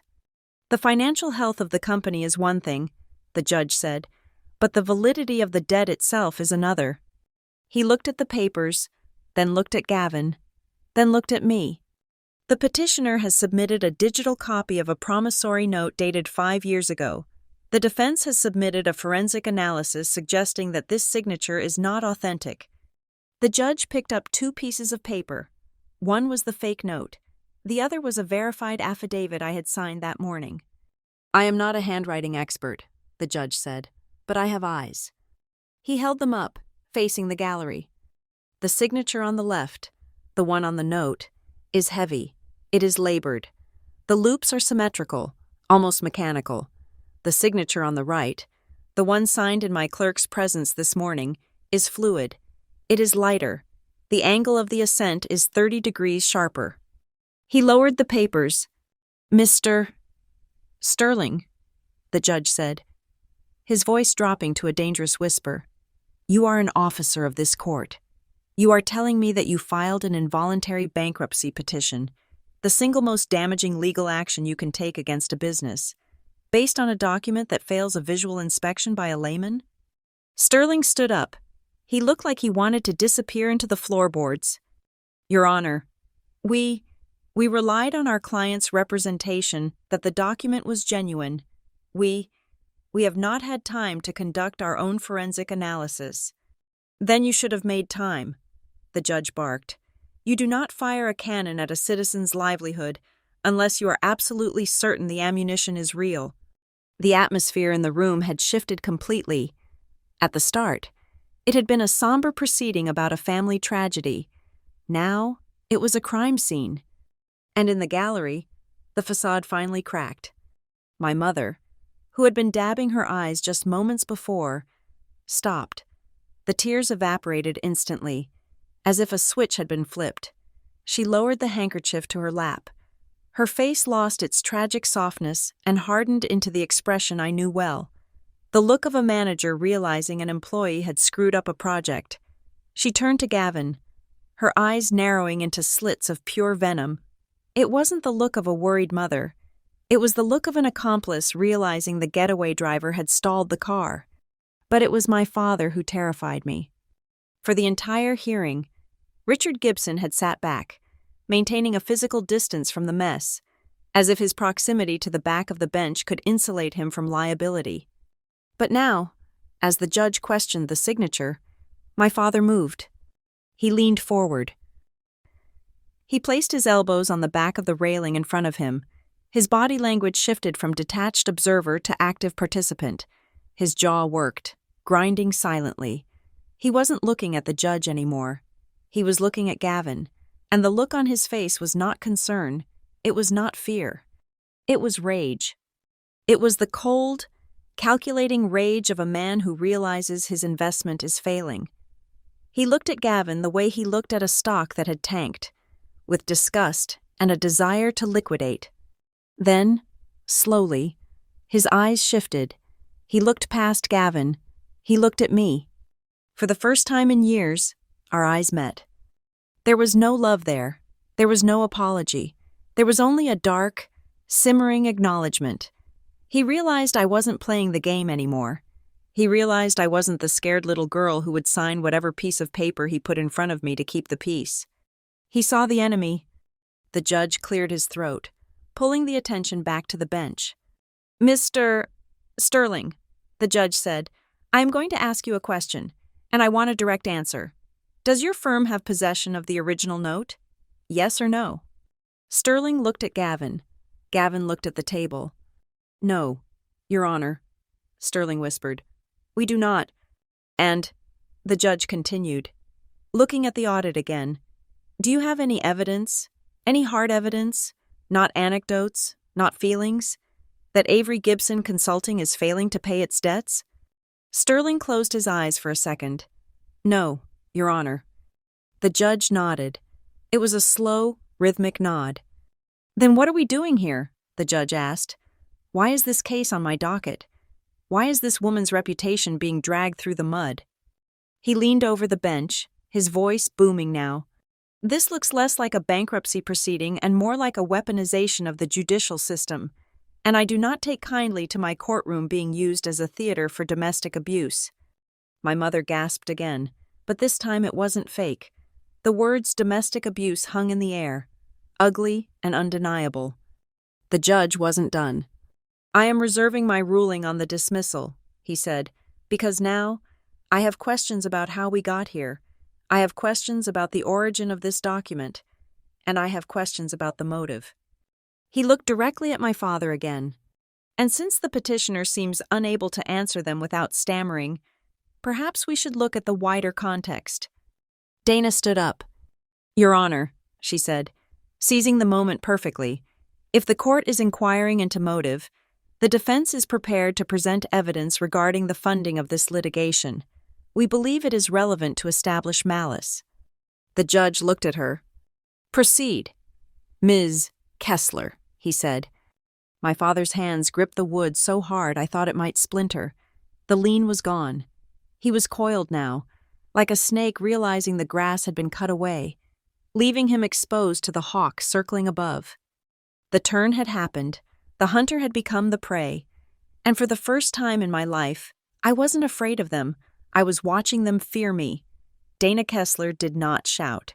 She did not pace the floor like a television lawyer. She stood at the podium with the stillness of an executioner who knows the guillotine has already been sharpened and the blade is heavy enough to do the work on its own.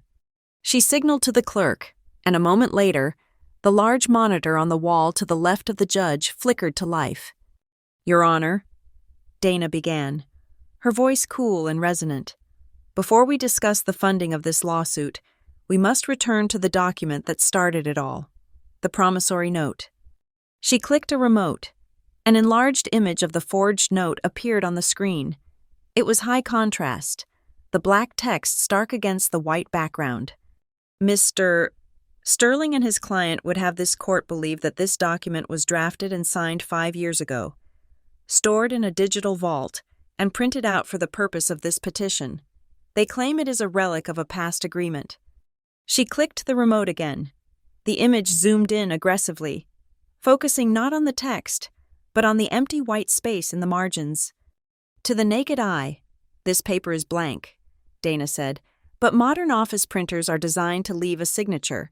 It is a security feature known as machine identification code, or yellow dots. It is a microscopic pattern of yellow toner that encodes the date, time, and serial number of the device that created the document." The screen shifted to a spectral filter. Suddenly, the white space wasn't white. It was covered in a grid of tiny, faint dots. Judge Clayton leaned forward, his glasses reflecting the blue light of the monitor. "Dr. Aris decoded this pattern this morning," Dana continued. "According to the metadata embedded in the physical paper served to my client, This document was not printed 5 years ago. It was printed 10 days ago. A murmur rippled through the gallery. The timeline was shattering. And more importantly, Dana said, raising her voice slightly to cut through the noise, we traced the serial number encoded in the dots. She clicked the remote one last time. A purchase order appeared on the screen. The printer is a Xerox Altalink C8000. It is not registered to Gavin Gibson's home address. It is not registered to a local Kinko's. It is leased to Gibson Holdings, Executive Suite, Hartford, Connecticut. She turned slowly to look at the plaintiff's table. This document, which supposedly evidences a personal loan between siblings, was printed in the private office of Richard Gibson. All eyes in the room swung to my father. He didn't move. He didn't blink, but the color was draining from his face, leaving him looking like a wax figure melting under hot lights. The physical link between him and the fraud was no longer a theory. It was printed in microscopic yellow ink on the very paper they had used to attack me. Mr. Sterling stood up, but his legs looked unsteady. Your Honor, he said, his voice cracking. My client? Mr. Gavin Gibson. He often utilizes the family office for administrative tasks. This proves nothing but convenience. Convenience? Judge Clayton asked, his eyebrows raising. You call manufacturing a document on a third party's equipment convenience?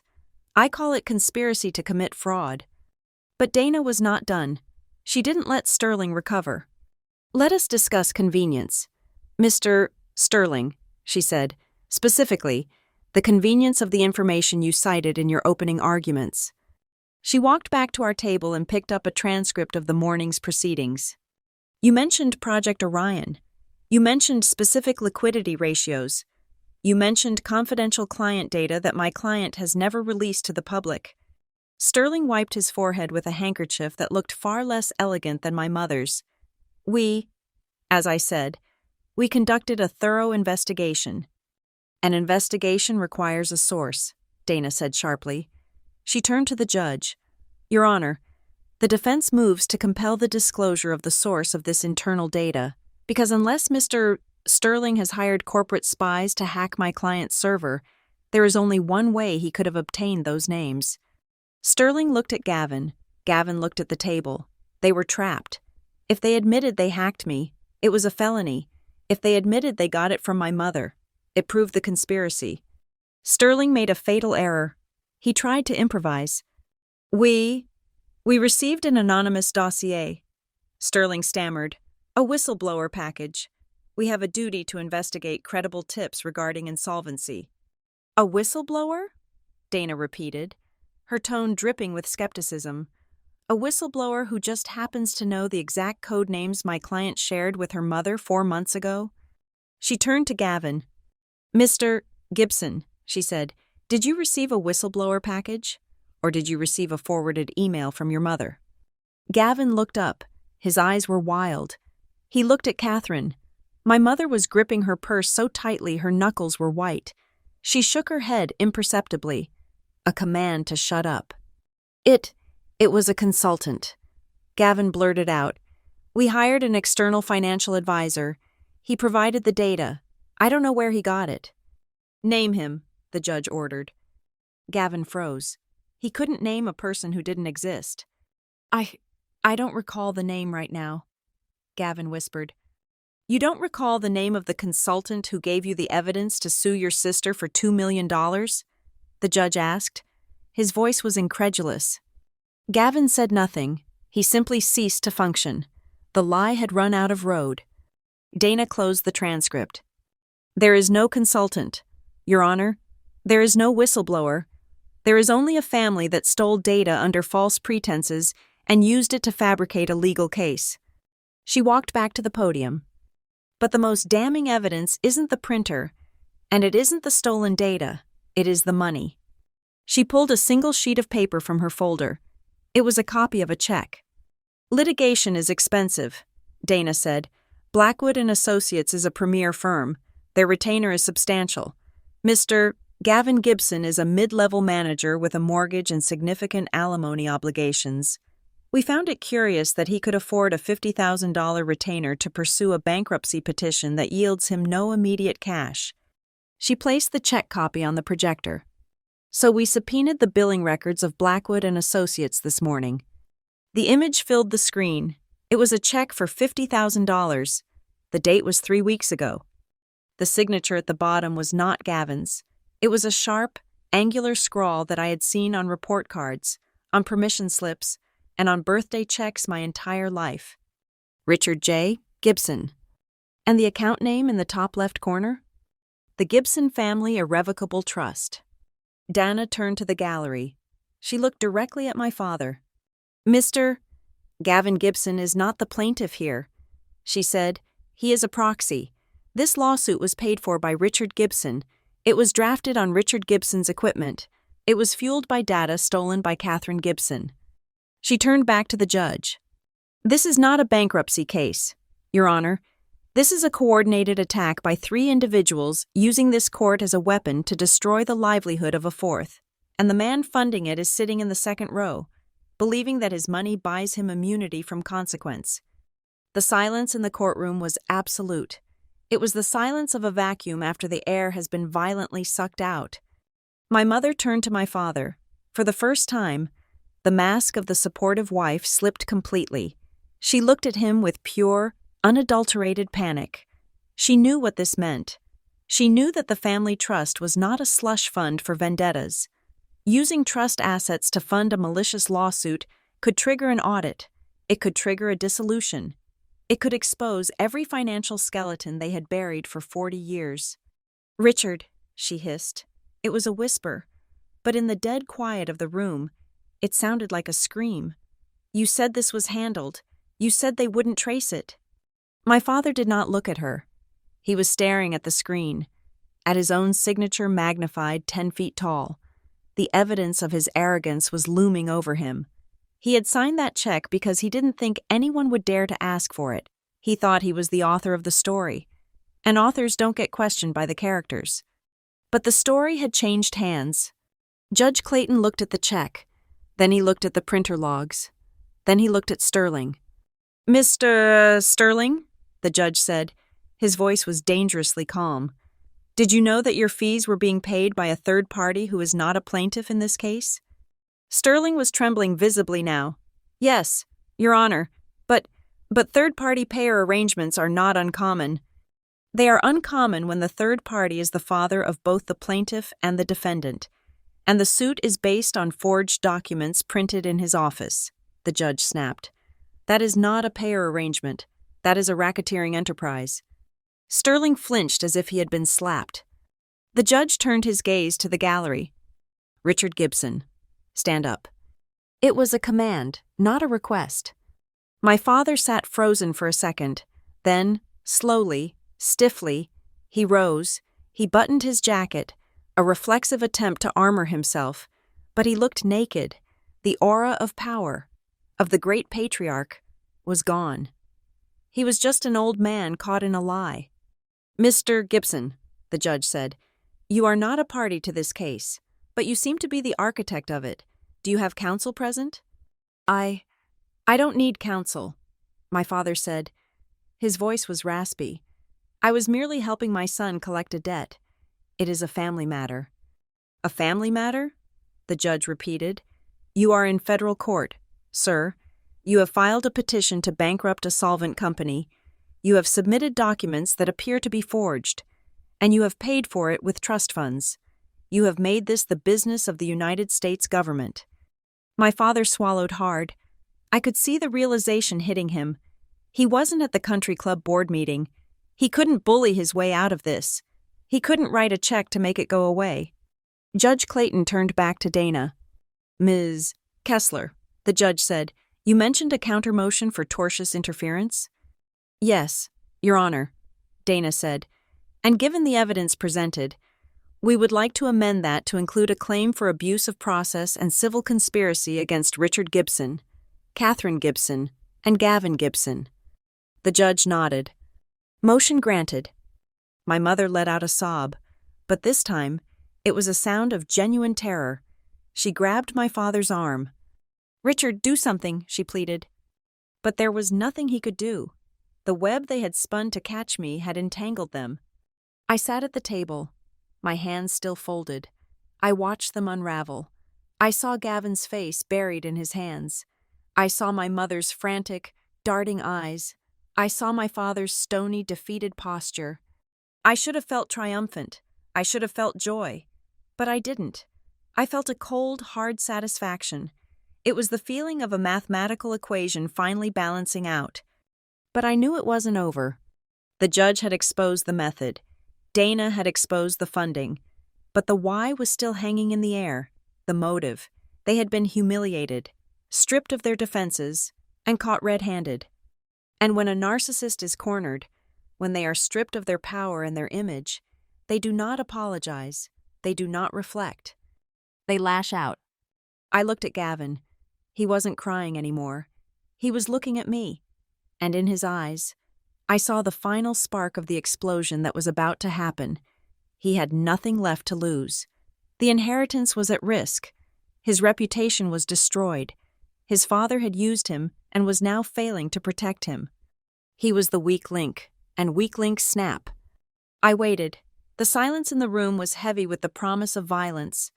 Not physical, but emotional violence. The kind that leaves scars you can't see. The truth was out, but the confession, the ugly, raw, screaming confession of why they hated me, that was the final card to be played, and I knew Gavin was about to flip it over. Judge Clayton did not let the silence linger. He used it as a gavel, bringing it down on the head of my brother with crushing weight. The courtroom felt smaller now. The air sucked out of it, leaving only the sharp, sterile scent of exposure. "Mr. Gibson," the judge repeated, his voice dangerously soft. "I have asked you a question. You have filed a petition to involuntarily bankrupt a company that has $400,000 in cash reserves. You have submitted a document printed on your father's office equipment 10 days ago. You are being represented by a firm paid for by a family trust." He leaned over the bench, his eyes locking onto Gavin's terrified face. "I want you to give me one single, logical business reason why you are doing this. If you are a creditor, as you claim, why are you trying to destroy the very entity that could pay you back? Why scorch the earth if you want to harvest the crop?" Gavin stood there, swaying slightly. He looked like a man standing on a ledge, looking down at the drop. He looked at Mr. Sterling, but the lawyer was aggressively flipping through a file, refusing to make eye contact. He looked at our father, but Richard Gibson was a statue of stone, staring straight ahead, refusing to acknowledge the son he had pushed onto the battlefield. Gavin was alone. For the first time in his life, there was no safety net. There was no checkbook to smooth things over. There was just the judge, the truth, and me. We, Gavin stammered. His voice was high and thin. "She owes the money. It is a matter of principle." "Principle?" the judge asked, raising an eyebrow. "Bankruptcy court is not a place for principles. Mr. Gibson, it is a place for assets and liabilities. If you want principle, go to a philosophy class. I am asking for the economic rationale." "There isn't one!" Gavin shouted. The sudden volume made everyone jump. Even the stenographer flinched. Gavin's face was flushed a deep, blotchy red. The composure he had worn like a costume at the start of the hearing lay in tatters around his feet. "She doesn't get to do this," he yelled, pointing a shaking finger at me. "She doesn't get to just walk away." "Do what, Mr. Gibson?" the judge asked calmly. "Succeed?" "She thinks she is better than us." Gavin spat the words out. He wasn't talking to the judge anymore. He was talking to the ghosts in his own head. He was talking to the insecurity that had eaten him alive for 30 years. She left. She cut us off. We gave her everything. We gave her the name, the connections, the life. And she just acts like she doesn't need it. He turned to look at me, his eyes wet and wild. "You think you are so special. Avery, you think you did this on your own? You are nothing without us. You are nothing without the Gibson name. You betrayed this family." The words hung in the air, vibrating. You betrayed this family. The courtroom was dead silent. Even the air conditioning seemed to pause. Gavin stood there, chest heaving, realizing too late what he had just done. He hadn't given a legal reason. He hadn't given a financial reason. He had given the real reason. He had stripped away the facade of the creditor and revealed the wounded, vindictive brother who couldn't stand the fact that his sister was free. Judge Clayton sat back in his chair. He took off his glasses and placed them on the desk. He looked at Gavin with a mixture of pity and disgust. "Thank you, Mr. Gibson," the judge said quietly. "That is exactly what I thought." He looked out at the gallery, at the reporters who were frantically scribbling in their notebooks. "Let the record show," the judge announced, his voice projecting to the back of the room, "that the petitioner has admitted, in open court, that the motivation for this filing is personal animus. This is not a collection of debt. This is a family dispute dressed up in a federal lawsuit." My mother let out a sound that was half sob, half gasp. She brought her hands to her mouth. She knew. She knew the social fallout of this would be nuclear. The Gibsons were private. The Gibsons were dignified, and her son had just screamed like a petulant child in front of the press. But Dana was not done. She stood up, her face calm, her eyes sharp.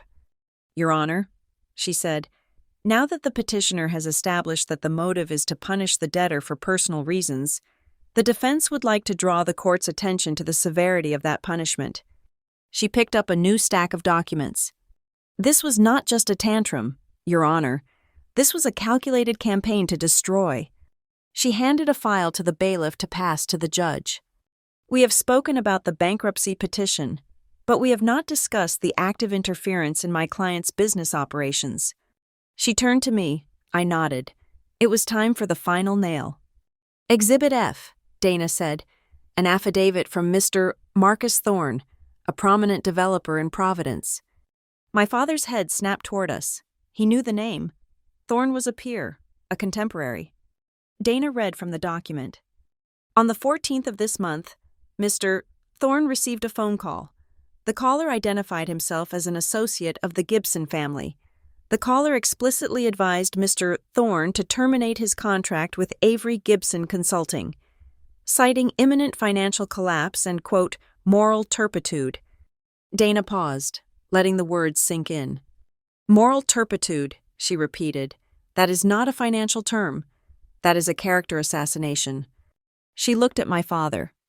The caller ID was blocked, but Mr. Thorne noted that the caller had specific, non-public knowledge of the liability clauses in his contract with the debtor, information that was only available on the server that was accessed by the plaintiff using the stolen credentials.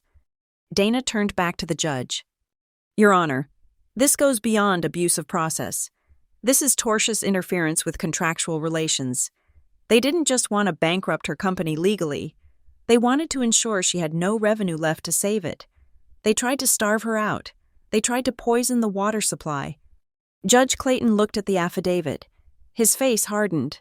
The look of curiosity was gone, replaced by the stern, terrifying visage of the law. He looked at the plaintiff's table. Mr. Sterling had his head in his hands. He knew his career was flashing before his eyes. Sanctions were inevitable. The judge turned his eyes to my father. "Richard Gibson," the judge said. My father stood up again, but this time it was difficult. He looked 10 years older than he had an hour ago. The confident tilt of his chin was gone. He looked like a man whose foundation had crumbled. "Sir," the judge said, "I am looking at evidence that suggests a conspiracy to commit fraud, perjury, and malicious interference. I am looking at a father who used his son as a shield and his checkbook as a weapon to destroy his daughter. My father started. His voice was raspy. He cleared his throat. "Your Honor, you have to understand.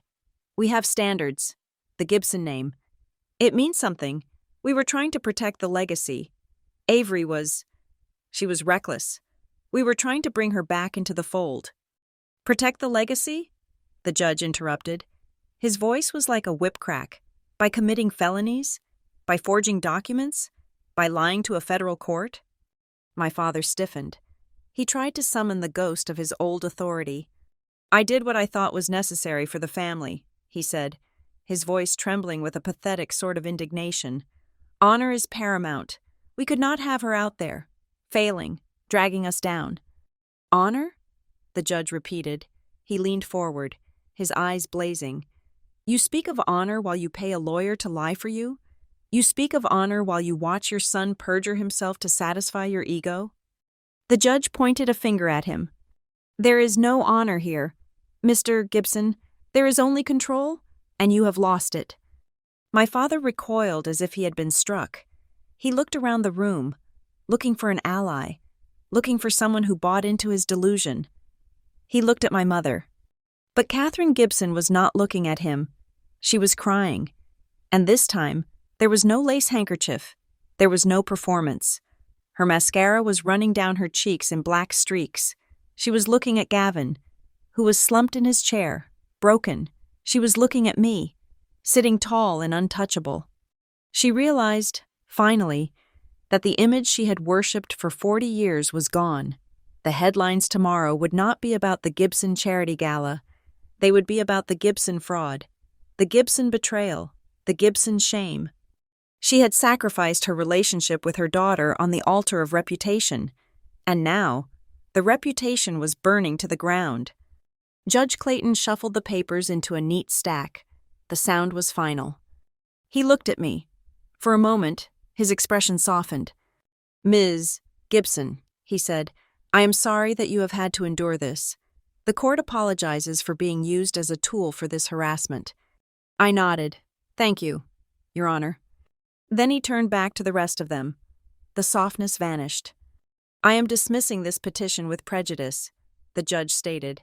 "That means it can never be filed again, but I am not stopping there." He picked up a pen.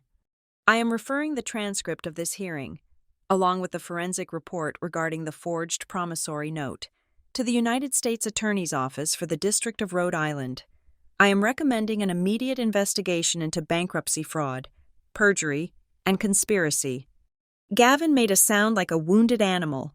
My mother grabbed his arm, her fingers digging into his suit jacket.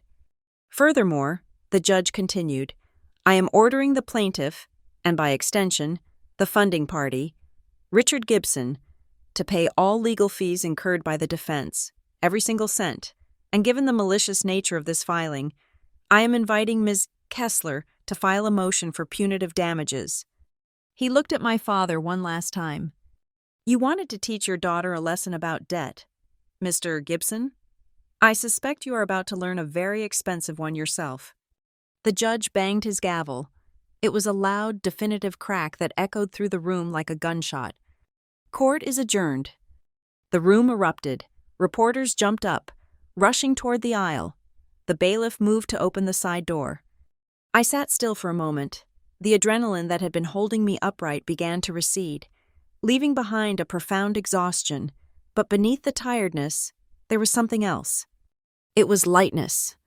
The invisible weight I had carried since I was 7 years old, the weight of their expectations, their judgment, their conditional love, was gone. They had fired their biggest gun. They had done their absolute worst, and I was still standing. I stood up and turned around.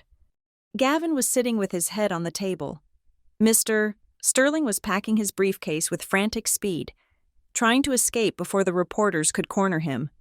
My parents were standing in the aisle. My mother was sobbing openly now, holding onto my father's arm for support. My father looked shell-shocked. He was staring at the judge's empty chair, as if waiting for someone to come back and tell him it was all a mistake, that he was still the powerful Richard Gibson who made the rules. But he wasn't. He was just a defendant now. I walked toward the exit. I had to pass them to leave. Dana walked beside me, a silent guard. As I approached, my mother looked up. Her eyes were swollen, her face ravaged by the reality of what they had done.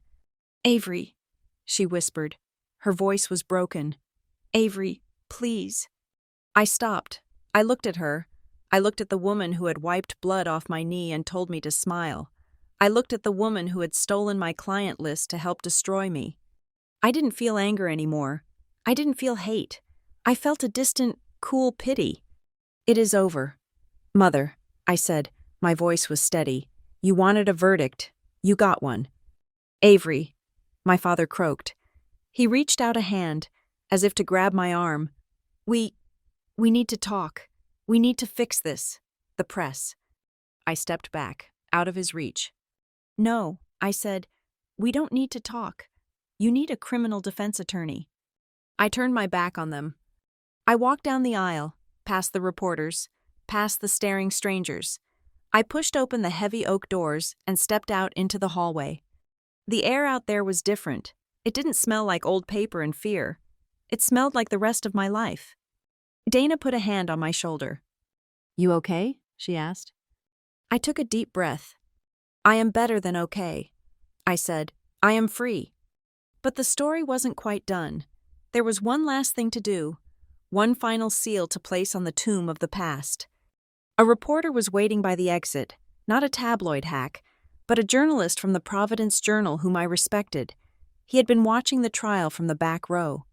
Ms. Gibson, he called out, do you have a statement? I paused. I thought about walking away.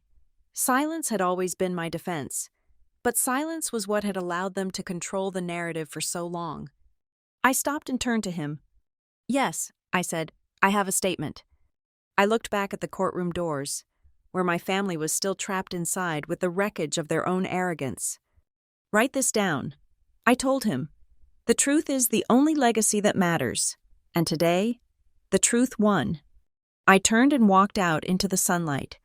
It was noon, the sun was high and bright, and for the first time in 34 years, I didn't cast a shadow that looked like my father. The sound of the gavel striking the wood did not just signal the end of a hearing, it signaled the end of an era. The dismissal was absolute. Judge Clayton had not just thrown out the case, he had incinerated it. The clerk stamped the file with a heavy rhythmic thud that sounded like a heartbeat stopping. Dismissed with prejudice, that meant they could never come back. They could never file this again. The weapon they had forged to kill me had been melted down in front of their eyes. I stood there, watching the dust motes dance in the shaft of light coming from the high windows. The courtroom, usually a place of sterile procedure, felt like a blast site. The debris was emotional, but the casualties were real. Gavin had not moved. He remained slumped in his chair, his body language screaming total defeat. The arrogance that had defined him for 36 years had evaporated. He was no longer the heir apparent. He was just a man who had committed perjury on the public record, a man who had been exposed as a puppet with cut strings. He looked at his hands as if he did not recognize them. He knew, just as I did, that his career in finance was effectively over. No firm would hire a man flagged for bankruptcy fraud. The golden handcuffs he had worn so proudly had been replaced by the invisible, suffocating weight of disgrace. Mr. Sterling, the high-priced lawyer from Blackwood, was already halfway to the door. He did not look back at his clients. He was in damage control mode, likely already drafting a memo to his partners to explain how he had led the firm into a federal investigation. He left the Gibsons alone in the wreckage. My mother was the first to move toward me. She navigated the aisle with a desperate, frantic energy. Her face was a ruin of mascara and panic. She did not look like the matriarch of Hartford society anymore. She looked like a woman watching her house burn down, realizing she had been the one playing with matches. Avery, she choked out. She reached for me, her hands trembling. Avery, wait, we need to go somewhere private. We need to fix this. I looked at her hands.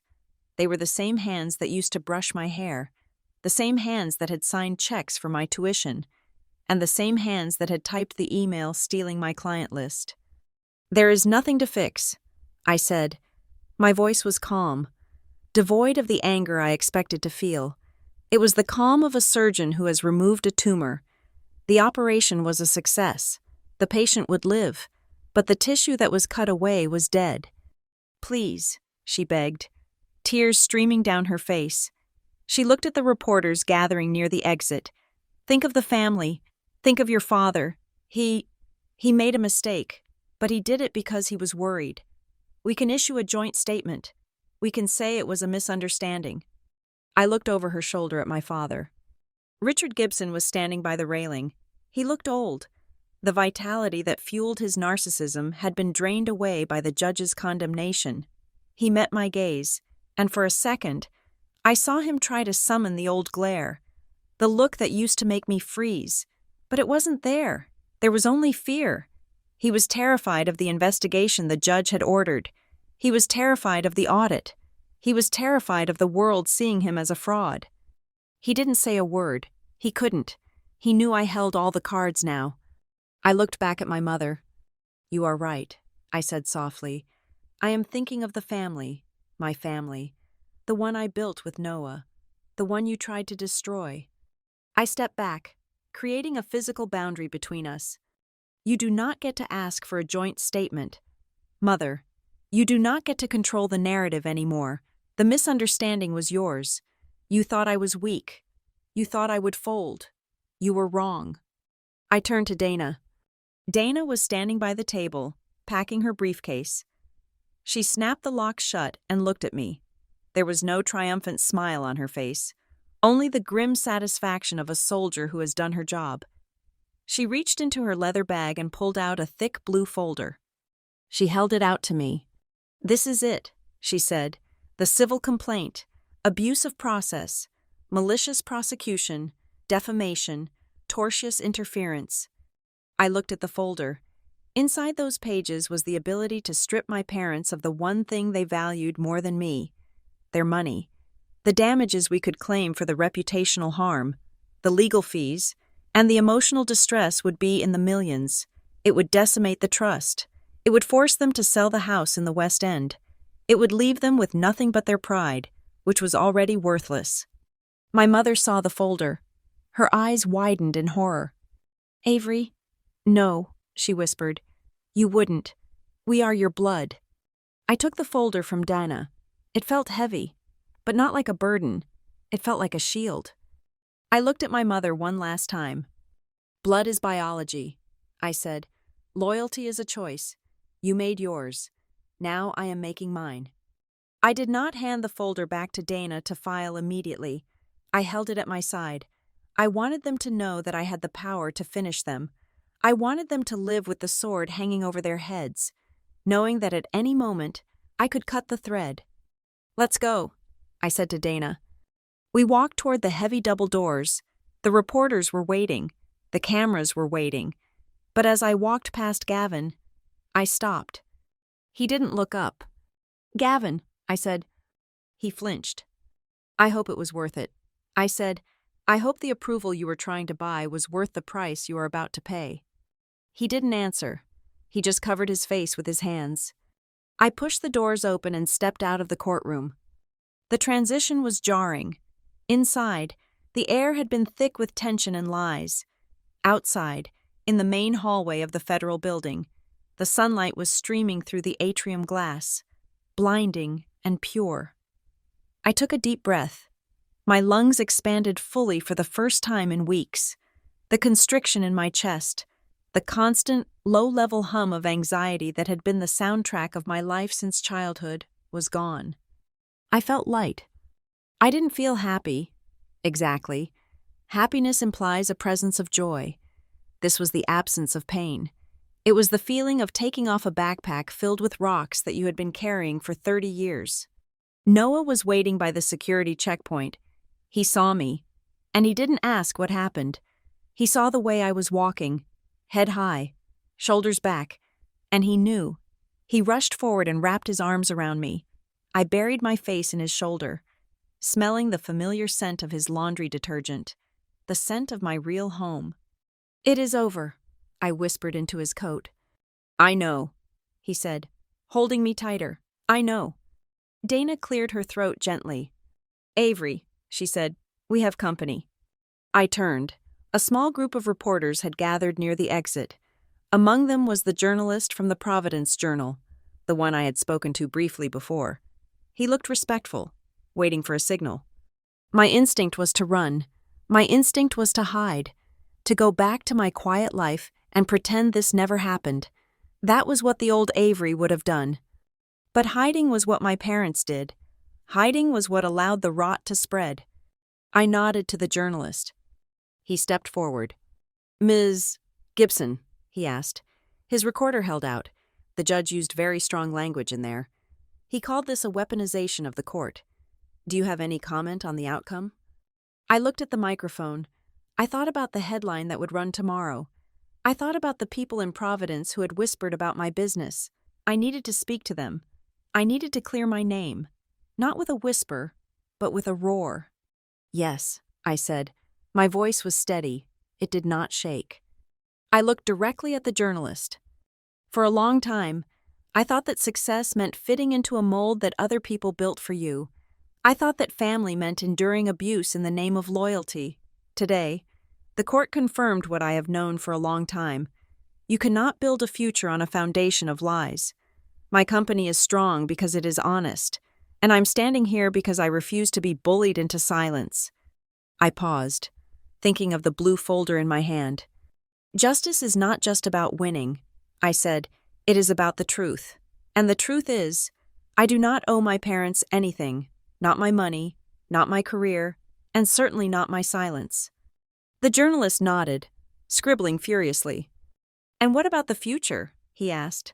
"What comes next for Avery Gibson?" I looked at Noah. I looked at Dana. I looked out the glass doors at the city of Providence, the city I had chosen, the city that was mine. "What comes next?"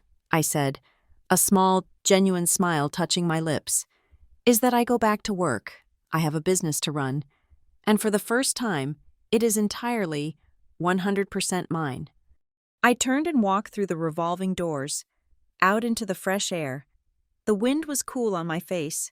Behind me, inside the stone fortress of the courthouse, my parents were dealing with the ruins of their own making. They were trapped in the prison of their reputation. But I was outside.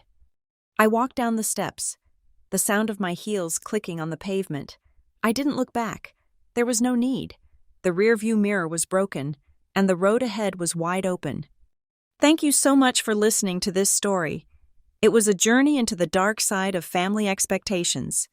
But I hope the light of justice at the end made it worth it. I would love to hear from you. Comment below and tell me where you are listening from. I always love seeing how global our community is. If you enjoyed Avery's battle for truth, please subscribe to Lila Revenge Stories, like this video, and hit that hype button so we can share this story with even more people. Until next time, stay strong and trust your instincts.